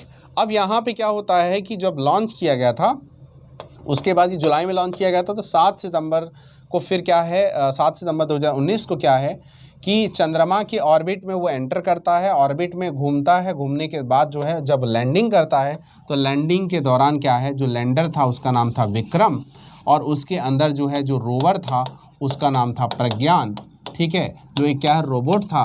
तो यहाँ पे लैंडर की मदद से लैंड करता विक्रम, लैंडर की मदद से। लेकिन जैसे ही है ना चंद्रमा है, ये चंद्रमा इसके ऑर्बिट में पहुँच गया वो तो चक्कर लगा रहा है, वो ऑर्बिटर है, ऑर्बिट में चक्कर लगाने वाला ऑर्बिटर। अब उसमें क्या लैंडिंग करने वाला क्या है, विक्रम। तो ये लैंडिंग के दौरान जस्ट 2.1 किलोमीटर पहले ही उसका डिस्कनेक्ट हो जाता है और जो है सॉफ्ट लैंडिंग ना होके हार्ड लैंडिंग हो जाता है, सीधा जाके चंद्रमा की धरती से टकरा जाता है। और टकराने के बाद क्या है, हम उसके दक्षिणी भाग में हम उतरने वाले थे, ठीक है, दक्षिणी भाग में, दक्षिणी ध्रुव वाले पार्ट में हम उतरने वाले थे, ठीक है। तो इसके कारण जो है वो डैमेज हो जाता है, तो लैंडर डैमेज हो जाता है, तो ये रोवर भी डैमेज हो जाता है। तो अब क्या है, उसमें 3 प्रकार की चीज़ें थी, रोवर उतरता और चंद्रमा की धरती पर सब क्या है, वो रोबोट था, तो वहाँ पे सब सैंपल कलेक्ट करता और सब चीज़ें भारत को, इसरो को जानकारी प्रोवाइड करता, और लैंडर क्या लैंड करने में मदद करता, और उसके चारों तरफ जो चक्कर लगा रहा है वो अभी भी लगा रहा है, जो भारत को अगले 7 वर्षों तक अपनी सेवाएं प्रस्तुत करेगा, ठीक है। तो यहाँ पे याद रखना, ऑर्बिटर अभी भी फंक्शनल है, जो 7 वर्ष तक सेवाएं देगा। अब जो है बाद में जो है इसका जो है जब संपर्क टूट गया, बाद में इसका जो मलबा था उसकी जानकारी भी प्राप्त हुई कि हार्ड लैंडिंग हुई है और वो क्या है, डिस्ट्रॉय हो गया। तो चंद्रयान 3 भी हम भविष्य में अभी छोड़ने वाले हैं, उसके बारे में कुछ फैक्ट अभी देखेंगे, ठीक है। अब यहाँ पे याद आते हैं वर्ष 2020 का और 2021 का। तो ये याद रखना, 2020 में क्या है, GSAT संचार उपग्रह जो है 17 जनवरी 2020 को छोड़ा गया था। ये जस्ट यहाँ पे देखो, अब कोविड की एंट्री हो गई है दिसंबर 2019 में, और उसके बाद देखते हैं कि यहाँ तक अभी प्रभाव नहीं पड़ा था। तो 17 जनवरी 2020 को जो है GSAT 30 छोड़ा गया। उसके बाद देखते हैं GSAT 49 ने श्रीहरिकोटा से क्या है, EOS अर्थ ऑब्जर्वेटरी सैटेलाइट, पृथ्वी अवलोकन उपग्रह प्लस 9 ऐसे कस्टमर सैटेलाइट को क्या है लॉन्च किया था। और PSLV-C50 मिशन था, याद रखना, इसमें कि CMS, ठीक है। तो यहाँ पे CMS-01 जो कम्युनिकेशन सैटेलाइट था उसको क्या है सफलतापूर्वक लॉन्च किया था। तो 2020 में 3 ही लॉन्च है, ठीक है, GSAT, PSLV-C49, PSLV-C50, C49 EOS-01, C50 CMS-01, बस याद रखेंगे, 2020 का आपको याद हो जाएगा, बस दैट्स इट। 2021 में अगर देखते हैं तो PSLV-C51 ने क्या किया है कि यहाँ पे सतीश धवन स्पेस सेंटर से 28 फरवरी 2021 को बहुत ही इम्पॉर्टेंट 18 ऐसे सहयात्री उपग्रहों के साथ अमेजोनिया का जो है लॉन्च किया था। तो अमेजोनिया एक ऐसा सैटेलाइट है जो ब्राज़ील के द्वारा छोड़ा गया था, मतलब ब्राज़ील कंट्री का था, जिसे भारत द्वारा छोड़ा गया था, इसरो ने उसे लॉन्च किया था, मतलब ये कमर्शियल एंगल आ गया। तो अमेजोनिया को लॉन्च करने के लिए भारत को जो है रेवेन्यू प्राप्त हुआ होगा। तो अमेजोनिया बेसिकली फोकस था अमेजन फॉरेस्ट में, जहाँ पे डिफॉरेस्टेशन यानी कि बहुत ज़्यादा वहाँ पे जो है लाइक वनों की कटिंग हो रही है और उसे क्या एग्रीकल्चर लैंड में कन्वर्ट किया जा रहा है। तो उस पर फोकस करने के लिए, या फिर जो इल्लीगल जो है वहाँ पे फॉरेस्ट काटे जा रहे हैं उसको क्या रोकने के लिए, उस पर फोकस करने के लिए ऐसा सैटेलाइट, जो कि अमेजन काफ़ी बड़ा पार्ट है, बहुत बड़ा है, दुनिया का सबसे घना वन वही है, ठीक है, world very dense forest zone वही है। तो पूरे दक्षिणी अमेरिका का मेजॉरिटी 70% पार्ट जो है वो पूरा कवर करता है। तो वहाँ पे उतने बड़े भूभाग पे कवर करना आसान है नहीं, तो इसलिए क्या है सैटेलाइट अलग से बनाया गया है अमेजोनिया, जिसे भारत के द्वारा लॉन्च किया गया। तो याद रखना PSLV-C51 के द्वारा इसे लॉन्च किया गया, ठीक। अब PSLV-C51 में जो अमेजोनिया है, याद रखना भारत सरकार की company new space India limited का पहला वाणिज्यिक मिशन है। तो पहला NSIL का फर्स्ट प्रोजेक्ट क्या है, ये पूछा जा सकता है। तो ये क्या है, NSIL का फर्स्ट प्रोजेक्ट जो है अमेजोनिया है, ठीक है। तो PSLV-C51 से छोड़ा गया था। 12 अगस्त 2021 को क्या देखते हैं, GSLV F10 जो अर्थ ऑब्जर्वेटरी 03 को सफलतापूर्वक छोड़ा गया है, ठीक है। तो यहाँ पे 12 अगस्त 2021 आ गया। तो आपकी 2021 में क्या क्या आ गया, PSLV-C51 है ना, यहाँ पे याद रखेंगे, और यहाँ पे याद रखेंगे GSLV F10, ठीक है। तो इस प्रकार ये पॉइंट भी आपका अच्छे से क्लियर हो गया होगा। अब देखते हैं कि 2022 में क्या क्या होता है। तो 22 में होता है कि भारत का जो है ध्रुवीय प्रक्षेपण यान यानी PSLV-C52 मिशन जो है सतीश धवन स्पेस सेंटर से छोड़ा जाता है, और 529 किलोमीटर की ऊंचाई पर एक सूर्य तुल्यकालिक उपग्रह SS है ना, ये याद आ रहा है ना, सूर्य तुल्यकालिक ध्रुवीय कक्षा SSPO भी वही है कि देखो सूर्य तुल्यकालिक की पृथ्वी है। अब यहाँ पे अगर यहाँ पे देखते हैं कि थोड़ा सा ये इस प्रकार का एंगल ऑफ इंक्लिनेशन बनाए और ये पोलर ऑर्बिट हो तो सन सिंक्रोनस ध्रुवीय कक्षा कहते हैं, ठीक है। वो जो SSO को ही SSPO भी कह देंगे, क्योंकि अगर ये ध्रुवों के ऊपर से जा रहा है तो SSPO हो जाएगा, ठीक। ये बातें याद हो गई। अब अभी हम जो करने वाले, देखो अर्थ ऑब्जर्वेटरी EOS हमने 01 पढ़ा और EOS 01, इसके बाद EOS 02 हम ना छोड़ के हम सीधा EOS 03 पढ़े। ठीक है, अभी याद आ रहा है पिछले स्लाइड में, ये वाली स्लाइड याद करो। देखो यहाँ पे EOS 01 है 2019 में, उसके बाद 2021 में देखते हैं EOS 03 है, तो जो 2002 में जो है EOS 02 वर्ष 2000 जो है यहाँ पे 20 के बाद 21 में क्या है EOS 02 छूट गया है। वो छूटा इसलिए था क्योंकि कोविड के कारण जो है इसका प्रॉपर जो एग्जीक्यूशन है नहीं हो पाया था, उसे हम अब छोड़ने वाले हैं। तो याद रखना कि वो EOS 01 के बाद 03 आता है, उसके बाद 02 आता है, इसलिए मैं इसका उल्लेख कर रहा हूँ। तो EOS 02 अर्थ ऑब्जर्वेटरी 02 जो सैटेलाइट अभी लॉन्च किया जाना है सेकेंड क्वार्टर ऑफ 2022। ठीक है, जब मैं रिकॉर्ड कर रहा हूँ कि अप्रैल 2022 की स्थिति में ये लेक्चर, तब तक ये नहीं छोड़ा गया है। तो याद रखना कि आने वाले समय में कि इसे डेफिनेटली छोड़ा जाएगा। ठीक है, तो यहाँ पे याद रखना है कि EOS 02 ये बाद आता है 03 के बाद। वर्ष 2022 में अब हम आगे क्या क्या करने वाले हैं, जो हमारे पास जो गवर्नमेंट डेटा है उसके हिसाब से ये डेटा याद रखें। ये डेटा बार बार चेंज भी हो रहे हैं बिकॉज ऑफ कोविड प्रॉब्लम। तो कोविड के बाद अगर देखते हैं जो हमारे पास लेटेस्ट डेटा है, जो अप्रैल मध्य में गवर्नमेंट की वेबसाइट के हिसाब से आदित्य L1 का जो है प्रक्षेपण जो है हम देखते हैं थर्ड क्वार्टर ऑफ 2022 को किया जाएगा। चंद्रयान 3 का प्रक्षेपण प्रस्तावित है मिड 2022। ठीक है, चंद्रयान 3 याद रखें, चंद्रयान 1 2008, चंद्रयान 2 2019 और चंद्रयान 3 यहाँ पे मिड 2022।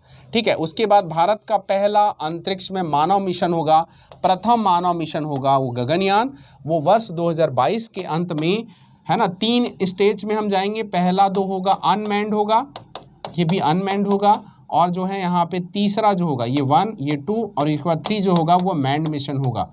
ठीक है, तो यहाँ पे जो है 3 एस्ट्रोनॉट जाएंगे भारत से, और इसके पहले 2 जो अनमैन्ड होगा इसमें कौन जाएगा, व्योम मित्र जाएगा।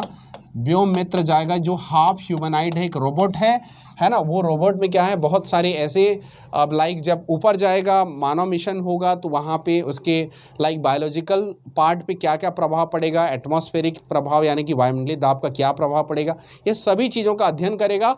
अध्ययन करने के बाद जो है वो भारत में जो है तीसरा जो चरण में क्या है आपका गगनयान छोड़ा जाएगा, जो मानव युक्त होगा, जिसमें कि 3 एस्ट्रोनॉट जाने वाले हैं। ठीक, ये बात याद रखेंगे।